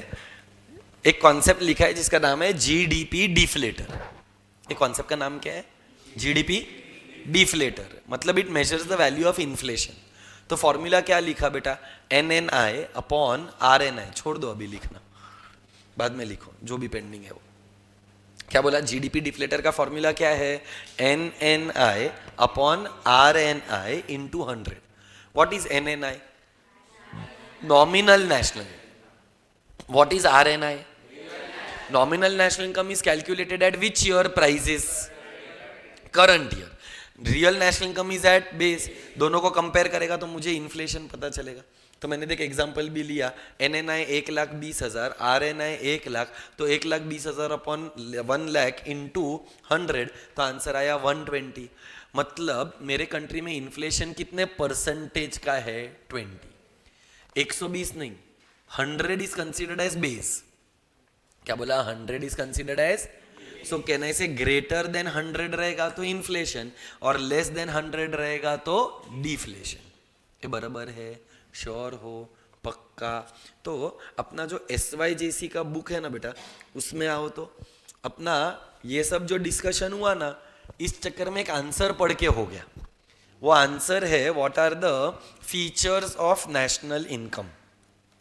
सो पेज नंबर 156 पे है कि 55 है? 5 है ना? 6 है, 56 है।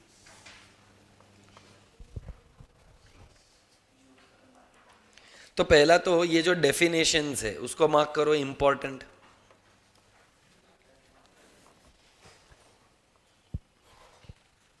चल, मेरे को क्वेश्चन नंबर 1 कुछ भी पढ़ाने का जरूरत ही नहीं पड़ना चाहिए, ऐसा मुझे लगता है।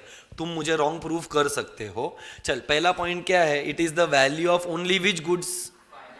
फाइनल गुड्स, मतलब कंप्लीटेड गुड्स होना चाहिए। मैंने डेफिनेशन में भी यही लिखवाया था, national income is the money valuation of all the final goods and services. ये बराबर। चल, दूसरा वाला point, national income is a micro economic concept के मैक्रो इकोनॉमिक? तो यहां पर आ गया मैक्रो इकोनॉमिक कॉन्सेप्ट। नेक्स्ट वाला क्या लिखा? It is the which value? Money valuation. Next वाला क्या लिखाया? It is the net. Net aggregate मतलब डेप्रीसिएशन जो भी रहेगा वो माइनस कर देने का। क्या माइनस कर देने का? मतलब कहना से जो भी इकोनॉमी के अंदर गुड्स एंड सर्विसेज प्रोड्यूस हुए, जैसे कि मोबाइल फोन, तो क्या मोबाइल फोन एक डेप्रीशिएबल असेट है?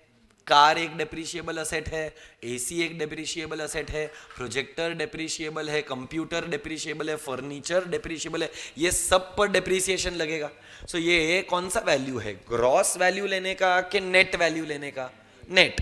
नेट का मतलब डेप्रीसिएशन को एक्सक्लूड करने का। फिर क्या आया? नेट इनकम फ्रॉम, जो अपन ने लिखा था NFIA, रिसीट्स माइनस। फिर अपन ने बोला था it is for a which year, and it is a which concept? Flow. Flow का मतलब क्या होता है? At a point of time के over a period of time. याद है, ये अपन ने सप्लाई में भी पढ़ा था। सो तू अगर देखेगा तो जो मैंने डेफिनेशन लिखवाया ना, उसमें से ही 4-5 पॉइंट कवर होता है। National income is the net, मैंने क्या लिखवाया है? पढ़ तो, नेशनल नेट लिखवाया ना, अंडरलाइन कर net. National income is the net, कहना इसे ये एक पॉइंट आ गया। फिर दूसरा मनी वैल्यूएशन अंडरलाइन कर। ऐसा करते पूरा ही अंडरलाइन हो जाएगा, बट फिर भी कर। Money valuation of what? Final goods and services. तो देख 3 पॉइंट कवर हो गए कि नहीं? सो वक्रतुंड, ये डेफिनेशन में ये 3 पॉइंट हो गया। It is the net money net valuation, it is the money valuation of final goods and services produced with in the domestic territory during a financial year. तो एक और पॉइंट आ गया, financial year. Plus net factor income from abroad, ये 5वां point हो गया। तो ये 7 में से 5 पॉइंट तो मैंने डेफिनेशन में ही लिखवा दिए। 2 पॉइंट बचे। कौन से 2 पॉइंट बचे? एक मैक्रो इकोनॉमिक कॉन्सेप्ट और एक flow concept. So if you observe, it is the money valuation, value of only final goods and services, number 1. It is a money value. It is the net aggregate value. It includes net income from abroad. It is a financial year. ये पांचों मेरे definition में cover हो गया। And इतना basic understanding लोगों में होना चाहिए कि national income is a which concept, and thereby it is also a flow, because it is considered at a point of time के over a period of time. क्योंकि एक financial year कब से लेकर कब तक का होता है? 1 अप्रैल से लेकर 31 मार्च। ये बराबर, श्योर हो, पक्का? तो अब एक कॉन्सेप्ट आता है जिसका नाम है circular flow of national income. ये कौन सा फ्लो? तो circular flow of national income के अंदर वी कंसीडर टू सेक्टर्स। क्या बोला? Circular flow of which income? और उसके अंदर में कितने सेक्टर के बारे में बात कर रहे हैं बेटा? 2 सेक्टर मॉडल। कौन सा 2 सेक्टर सर? तो एक सेक्टर का नाम है रेडियो, बोला क्या कोई? हाँ नसीब। एक है हाउस होल्ड, क्या है एक? और दूसरा क्या आएगा? Business firm. I repeat, one is by the name of house hold, one is by the name of business firm. अब इसमें फ्लो कैसे होता है? Who is the owner of factors of production? तुम लोग मेरे को बताओ, हाउस होल्ड ओन करता है कि बिजनेस फर्म ओन करता है? ओन करता है।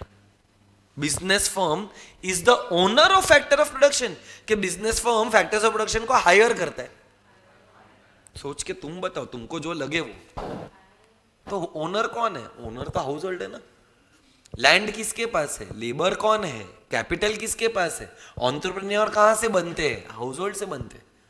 So who is the owner of factors of production? तो हाउस होल्ड वाला बिजनेस फर्म को क्या प्रोवाइड करेगा? Land, labour, capital, entrepreneur. Simple भाषा में इसको लिख देता हूं फैक्टर्स ऑफ। ये फ्लो कहां से कहां तक का हुआ? हाउस होल्ड से बिजनेस। अब बिजनेस फर्म इसके साथ क्या करेगा? मस्त बोल रही है, बोल। बिजनेस फर्म के पास फैक्टर्स ऑफ प्रोडक्शन आ गए, तो business firm factors of production के साथ गोटी खेलेगा। तो फैक्टर्स ऑफ प्रोडक्शन का से काम करवाएगा।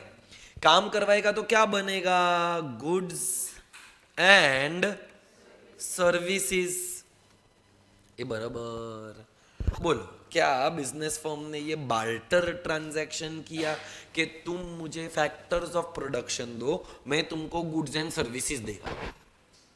इकोनॉमिक्स बार्टर सिस्टम के ऊपर डिपेंडेंट आज के डेट में।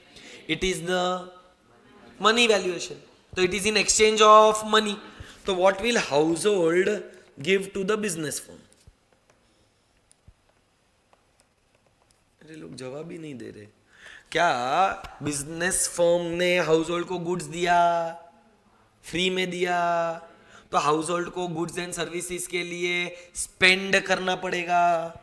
मतलब there will be an expenditure on goods and services. ये बराबर। अब मेरे को बता, क्या ये सारा पैसा बिजनेस फर्म का, क्या मैं विजय माल्या पैसा लेकर भग जाऊं? तो ये जो पैसा बिजनेस फर्म के पास आया, वो बिजनेस फर्म को क्या करना पड़ेगा? देना पड़ेगा। किसको देना पड़ेगा? हाउस होल्ड को। क्यों देना पड़ा हाउस होल्ड को? क्योंकि उससे लैंड लिया, तो लैंड के रिटर्न में क्या देना पड़ेगा? रेंट। लेबर लिया तो उसके रिटर्न में कैपिटल के रिटर्न में इंटरेस्ट, और एंटरप्रेन्योर को प्रॉफिट। सो कहना से उसको करना पड़ेगा फैक्टर पेमेंट्स। तो क्या हो रहा है? हाउस होल्ड से बिजनेस फर्म गया, बिजनेस फर्म से हाउस होल्ड, फिर वापस हाउस होल्ड से बिजनेस फर्म, तो बिजनेस फर्म से हाउस होल्ड। ये क्या हो गया? एक तरीके का फ्लो। और इस फ्लो का नाम क्या है? Circular flow. I repeat my few questions. Who is the owner of factors of production? Who supplies the factors of production? Household. जो ओनर है वही सप्लाई करेगा। फिर who will hire the factors of production? Who will produce goods and services? Who will purchase goods and services? Who will pay for factors of production? Who will receive the payment for factor? ये सब थोड़ा logically सोचेगा तो answer मिलेगा। अब मेरे को एक बात बता, मैंने इसको 2 कलर में बनाया, एक ब्लैक कलर में बनाया और एक ब्लू कलर, है ना? तो जो ब्लैक कलर में फ्लो हो रहा है वो रियल फ्लो है। आई रिपीट, ये जो फ्लो है वो कौन सा flow? Real flow, what do you mean by real flow? क्या रियल फ्लो के अंदर पैसा बह रहा है कि गुड्स एंड सर्विसेज है? मतलब money flow is the flow of money. देख जरा ब्लू कलर में जो फ्लो हो रहा है वो क्या है? Expenditure on goods and services is in the form of money. Rent, wages, interest, profits is paid in the form of money. तो जो ब्लू कलर का फ्लो है वो कौन सा फ्लो? Money flow. जो ब्लैक कलर में बनाया वो कौन सा फ्लो? ऐसा जरूरी है कि मनी फ्लो अंदर ही होना चाहिए, रियल फ्लो बाहर ही होना चाहिए? क्या मैं मनी फ्लो को बाहर बनाकर रियल फ्लो को अंदर बना सकता है? Yes, it is a way of presenting. At the end of the day flow बराबर होना चाहिए। ये है क्या तुम लोग श्योर है? तो मेरे को बता, यहां से तुम लोगों को एक चीज समझ में आया रहेगा कि दिस इज योर एक्सपेंडिचर। ये जो इन फैक्टर पेमेंट है, can I say that is your income. और ये जो गुड्स एंड सर्विसेज है वो तेरा आउटपुट। तो इन शॉर्ट कितने, ये कंफ्यूज लग रहा है बेटा, expenditure on goods and services मतलब एक्सपेंडिचर मेथड। ये रेंट, वेजेस, इंटरेस्ट और प्रॉफिट्स हाउस होल्ड के लिए इनकम है, तो ये इनकम मेथड। और क्यों एक्सपेंडिचर है, क्यों इनकम है? Because there is creation of goods and services which is called as output. Start of the lecture में बोला था output is equal to expenditure is equal to income. So बेटा ये कॉन्सेप्ट का नाम क्या आया? Which flow? Circular flow of national income के अंदर there are how many sectors? What are the name of the two sectors? Household and household provides to the business firm provides goods and services to the household. For the goods and services, household will make a payment to the expenditure on goods and services, payment for goods and services, and from the money received from the payment of goods and services, the business firm will pay the factors of production in the form of rent, wages, interest and profit. So देख यहाँ पर भी दो flow आया। कौन सा दो flow आया? एक therefore national income is a which concept? Flow. अब सवाल ये है कि कौन सा फ्लो इंपॉर्टेंट है? मोबाइल मेरे पास भी है। कौन सा फ्लो इंपॉर्टेंट है? मनी फ्लो इंपॉर्टेंट है कि रियल फ्लो? क्यों रियल? आउटपुट बढ़ना चाहिए। देख आउटपुट बढ़ेगा तो मनी फ्लो ऑटोमेटिकली बढ़ेगा। आई रिपीट, अगर आउटपुट बढ़ेगा तो मनी फ्लो ऑटोमेटिकली बढ़ेगा। पर रियल फ्लो का जब मैं बात करता हूं, मैंने रियल फ्लो ही बोला, मनी फ्लो का बात करेगा तो पैसा बढ़ने से आउटपुट बढ़ेगा, ये जरूरी है क्या?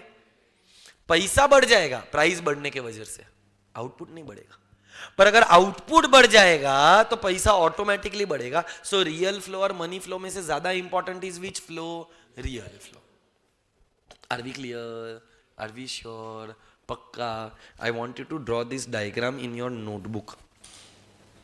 यहां पर ये लोग ने जैसा बनाए तुम लोग वैसा बना सकते हो। हेडिंग देनो, circular flow of national income.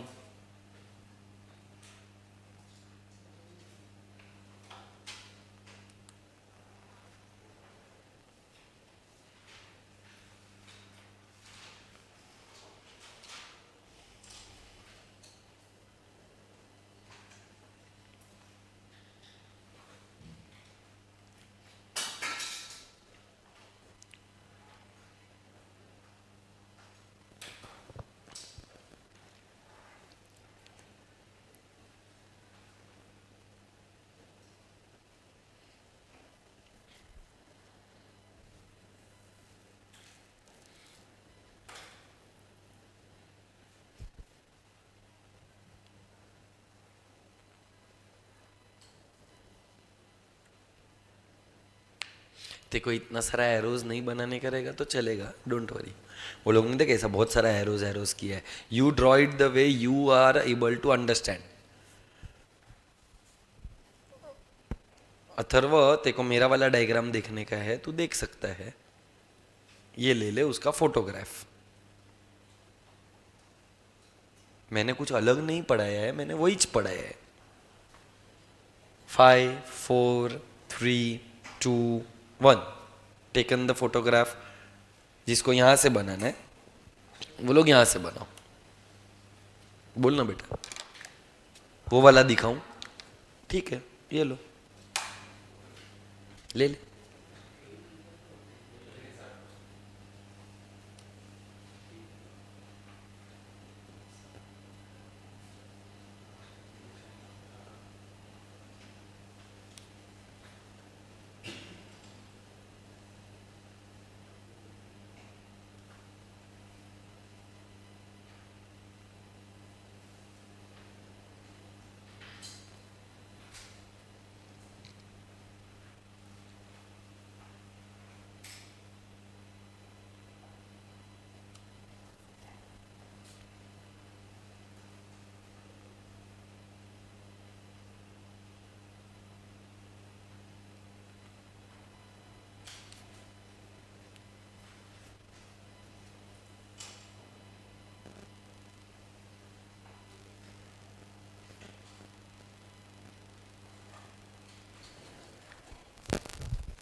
ये भी कर सकता है, सेम ही है। तू अगर उधर देखेगा, पर यहाँ पर है ना फुल फॉर्म्स लिख, फिर एफओपी मत लिख, गैस मत लिख। तो एफओपी वो लोग ने वहां पर लैंड, लेबर, कैपिटल, एंटरप्राइज लिखा है, मैंने उसको फैक्टर्स ऑफ प्रोडक्शन लिखा है। तो प्रॉब्लम क्या होगा मालूम है, मैंने शॉर्टकट में लिखा है एफओपी, तो तू प्लीज उधर फुल फॉर्म लिख दे, फैक्टर्स ऑफ प्रोडक्शन। फिर एक्सपेंडिचर ऑन गैस मत लिख, expenditure on goods and services लिख।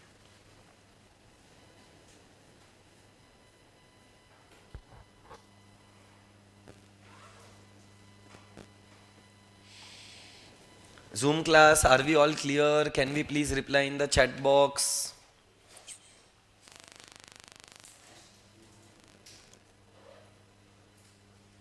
Okay.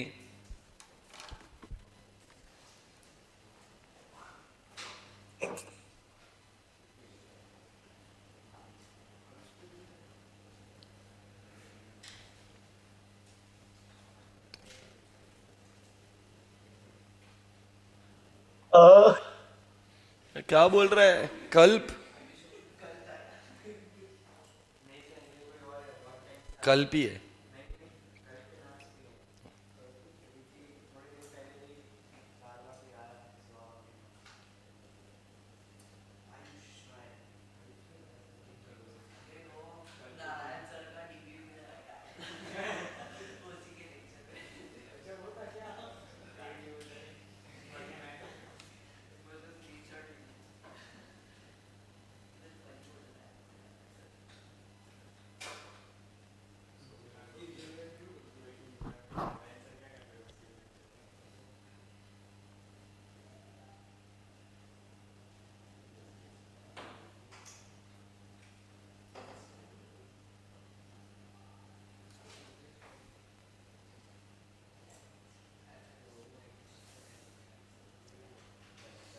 बेटा ये क्वेश्चन 4 मार्क्स के लिए बहुत बार पूछा गया है in the boards. Explain the circular flow of national income, lottery question है ये फ्लो बनाने का, और उसके नीचे उसका एक्सप्लेनेशन दिया है, टेक्स्ट बुक में पढ़।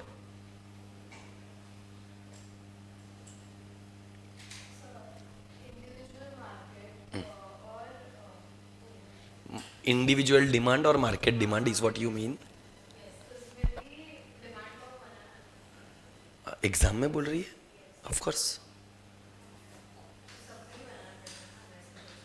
मतलब जहां पर भी डायग्राम है बनाना चाहिए। सो वहां पर क्या अपन ने, तेरे को याद रहेगा तो 2 डायग्राम बनाए थे मार्केट डिमांड में। एक डिमांड का, 2 डिमांड का, 3 डिमांड का, चौथा डिमांड का। तेरे को इतना सारा बनाने का जरूरत नहीं है। इंडिविजुअल डिमांड में एक जन का डिमांड का, जहां पर numbers will be of lesser quantities, whereas market demand में you will directly draw one curve but representing higher quantities, aggregate of all. Sorry I did not hear. Correct. So एक ही curve बनाने का, एक individual का, एक market का। पर इंडिविजुअल डिमांड कर्व में नंबर्स 10 20 30 40 50 रहेगा, तो मार्केट डिमांड में 100 200 300 400 500 ले ले, क्योंकि मार्केट डिमांड एक जन का डिमांड नहीं है, accumulated of a lot many more. तो अगर मेरे को याद है नंबर्स ठीक से, तो आई थिंक 30, 45, 60, 75, 90 ये नंबर्स है मार्केट डिमांड के। तो तू वो वाले नंबर्स ले ले, और इंडिविजुअल डिमांड के अंदर you can take whatever 10, 20, 30 या 5, 10, 15, 20, 25 नंबर्स तो कुछ भी ले। इन शॉर्ट एक जन का डिमांड कम है, ज्यादा लोगों का डिमांड ज्यादा है।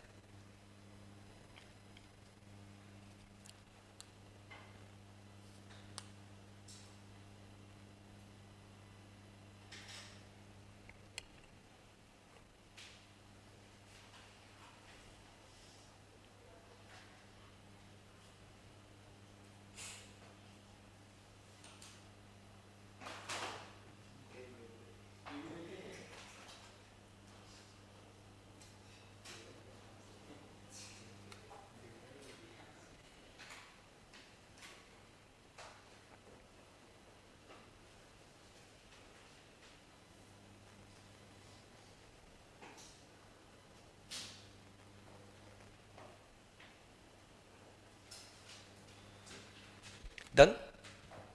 अच्छा, मेरे को 7 फीचर्स थे, याद करके बताओ। National income is the value of final goods and services. It is a macro economic concept. Net value या net aggregate value, flow concept. It is which value? But money valuation. चलो money valuation ही नहीं बोल रहे हो। NFIA नहीं नहीं, वो NFIA अलग है। उन्होंने वहां पर बोला है net,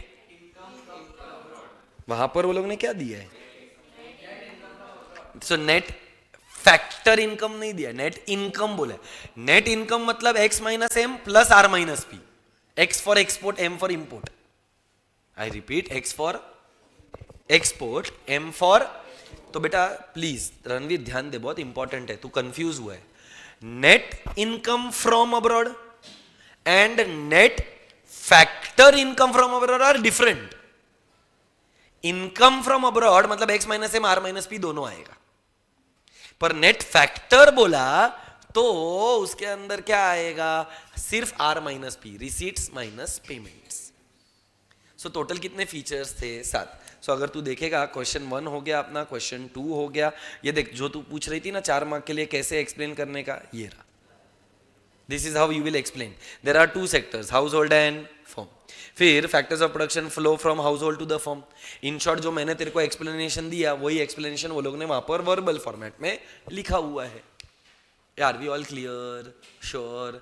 And the last concept for the day which I have to explain is by the name of national income can be calculated. Very important हाँ बेटा, this is from CA foundation point of view. तो ignore कर, पर पढ़ेगी तो तेरे लिए कुछ अच्छा ही होगा, एडिशनल नॉलेज है, बहुत ब्यूटीफुल कॉन्सेप्ट है। चल क्या लिखा है बेटा? National income eight market price. अब ये कोई लोग का मिस होएगा, जाने दे, मेरे बाप का क्या गया, जाने दे, मैं पढ़ाएगा। National income can be calculated at market price या तो एट फैक्टर कॉस्ट। अब बेटा फैक्टर कॉस्ट का मतलब cost of factors of production. For example मेरे को ये वाला एग्जाम्पल लेना है कि एक लिकर का बॉटल बनाने के लिए 100 रुपया लगा। एक लिकर के बॉटल के लिए कितना रुपया लगा? अच्छा, बनाने का कॉस्ट 100 रुपया है, मतलब कहने से उसमें rent included, wages included, interest भी इंक्लूडेड, और more importantly profit is also included. Factor cost में प्रॉफिट इंक्लूडेड होता है। रिपीट करो, किसमें क्या इंक्लूडेड होता है? फैक्टर कॉस्ट में प्रॉफिट। तो 100 रुपए का फैक्टर कॉस्ट तो मार्केट में 125 रुपए में क्यों बिक रहा है कितने का? पर बिक रहा है 125 में, तो क्या 25 रुपए का प्रॉफिट है? अभी कान के नीचे ही खाएगा अगर हाँ बोला तो, क्योंकि प्रॉफिट तो ऑलरेडी फैक्टर कॉस्ट में इंक्लूडेड है। तो 25 रुपया कौन लेकर गया? गवर्नमेंट। गवर्नमेंट क्या चार्ज करती है? टैक्स। कौन सा tax? Indirect tax, GST, excise duty, customs duty.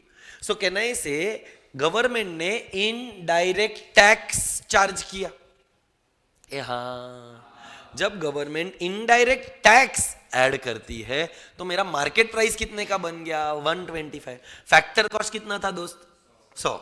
Indirect tax कितने का है? 25। तो मार्केट में बिका कितने का? 125 का। सवाल यह है कि नेशनल इनकम 125 रुपया गिनूं कि नेशनल इनकम 100 रुपया गिनूं? क्यों 100? क्योंकि प्रोड्यूस तो 100 ही है।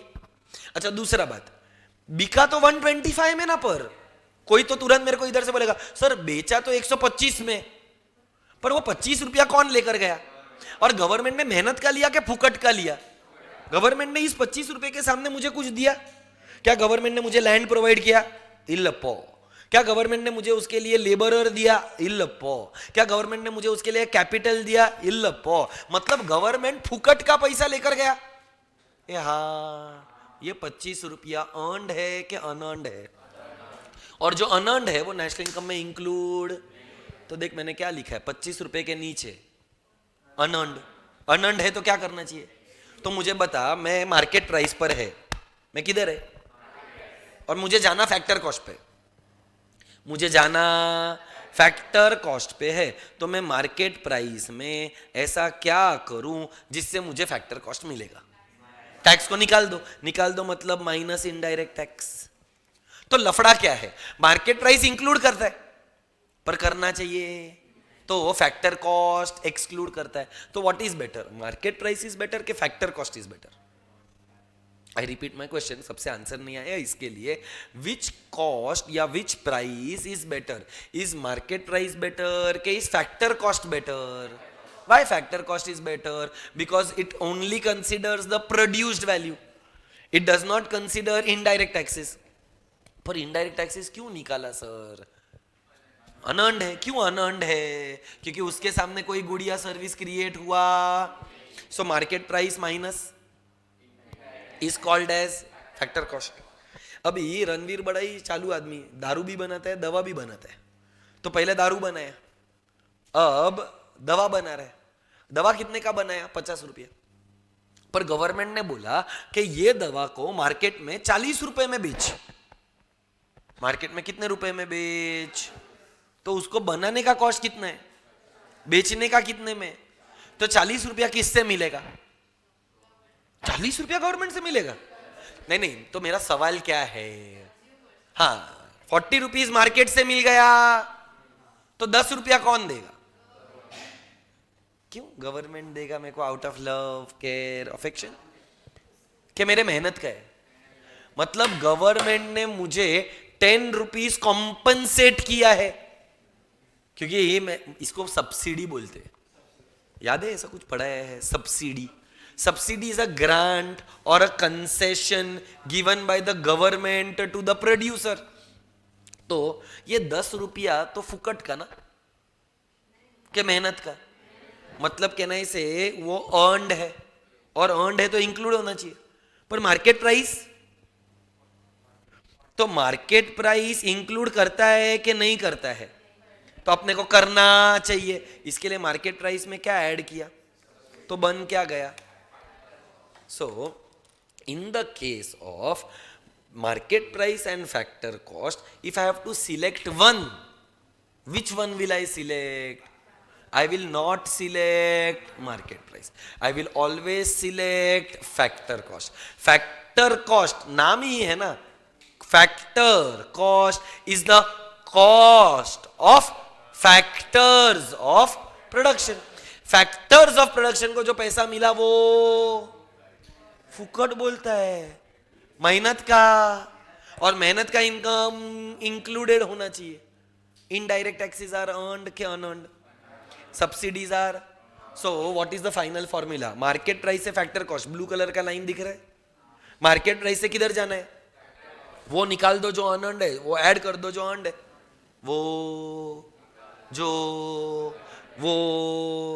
जो indirect taxes are therefore excluded, subsidies are therefore included. समझ रहे हैं? श्योर हो? पक्का वाला बात छापो and that's it for the day. So what is conclusion? दे दो ना मेरे को। National income should be calculated at factor cost. पक्का ना? फैक्टर कॉस्ट के मार्केट प्राइस।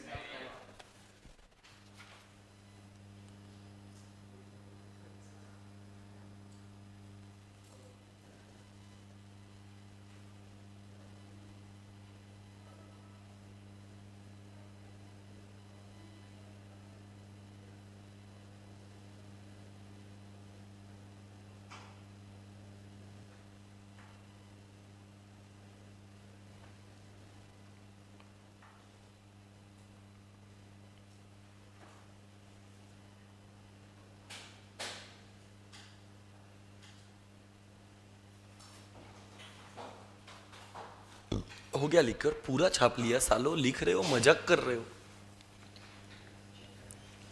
हो गया तो मेरे को प्रॉब्लम नहीं है। अच्छा, मेरा एक नेक्स्ट लेक्चर के लिए रिक्वायरमेंट है। Unfortunately next lecture is on Monday, और मंडे वाला दिन मतलब तुमको संडे को रिवाइज करना पड़ेगा। बेटा ये रिवीजन के बिना आएगा ना, it's okay, that is your problem, that is not my problem. Why did you miss? Okay, but you should not have miss the lectures.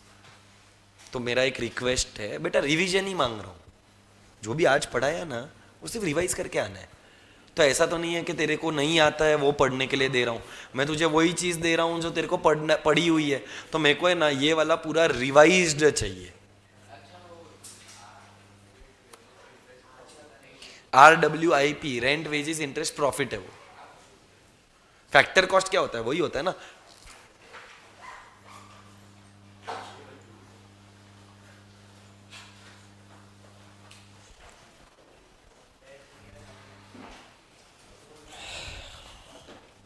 चल, so once you all are done writing this, that's it for the day.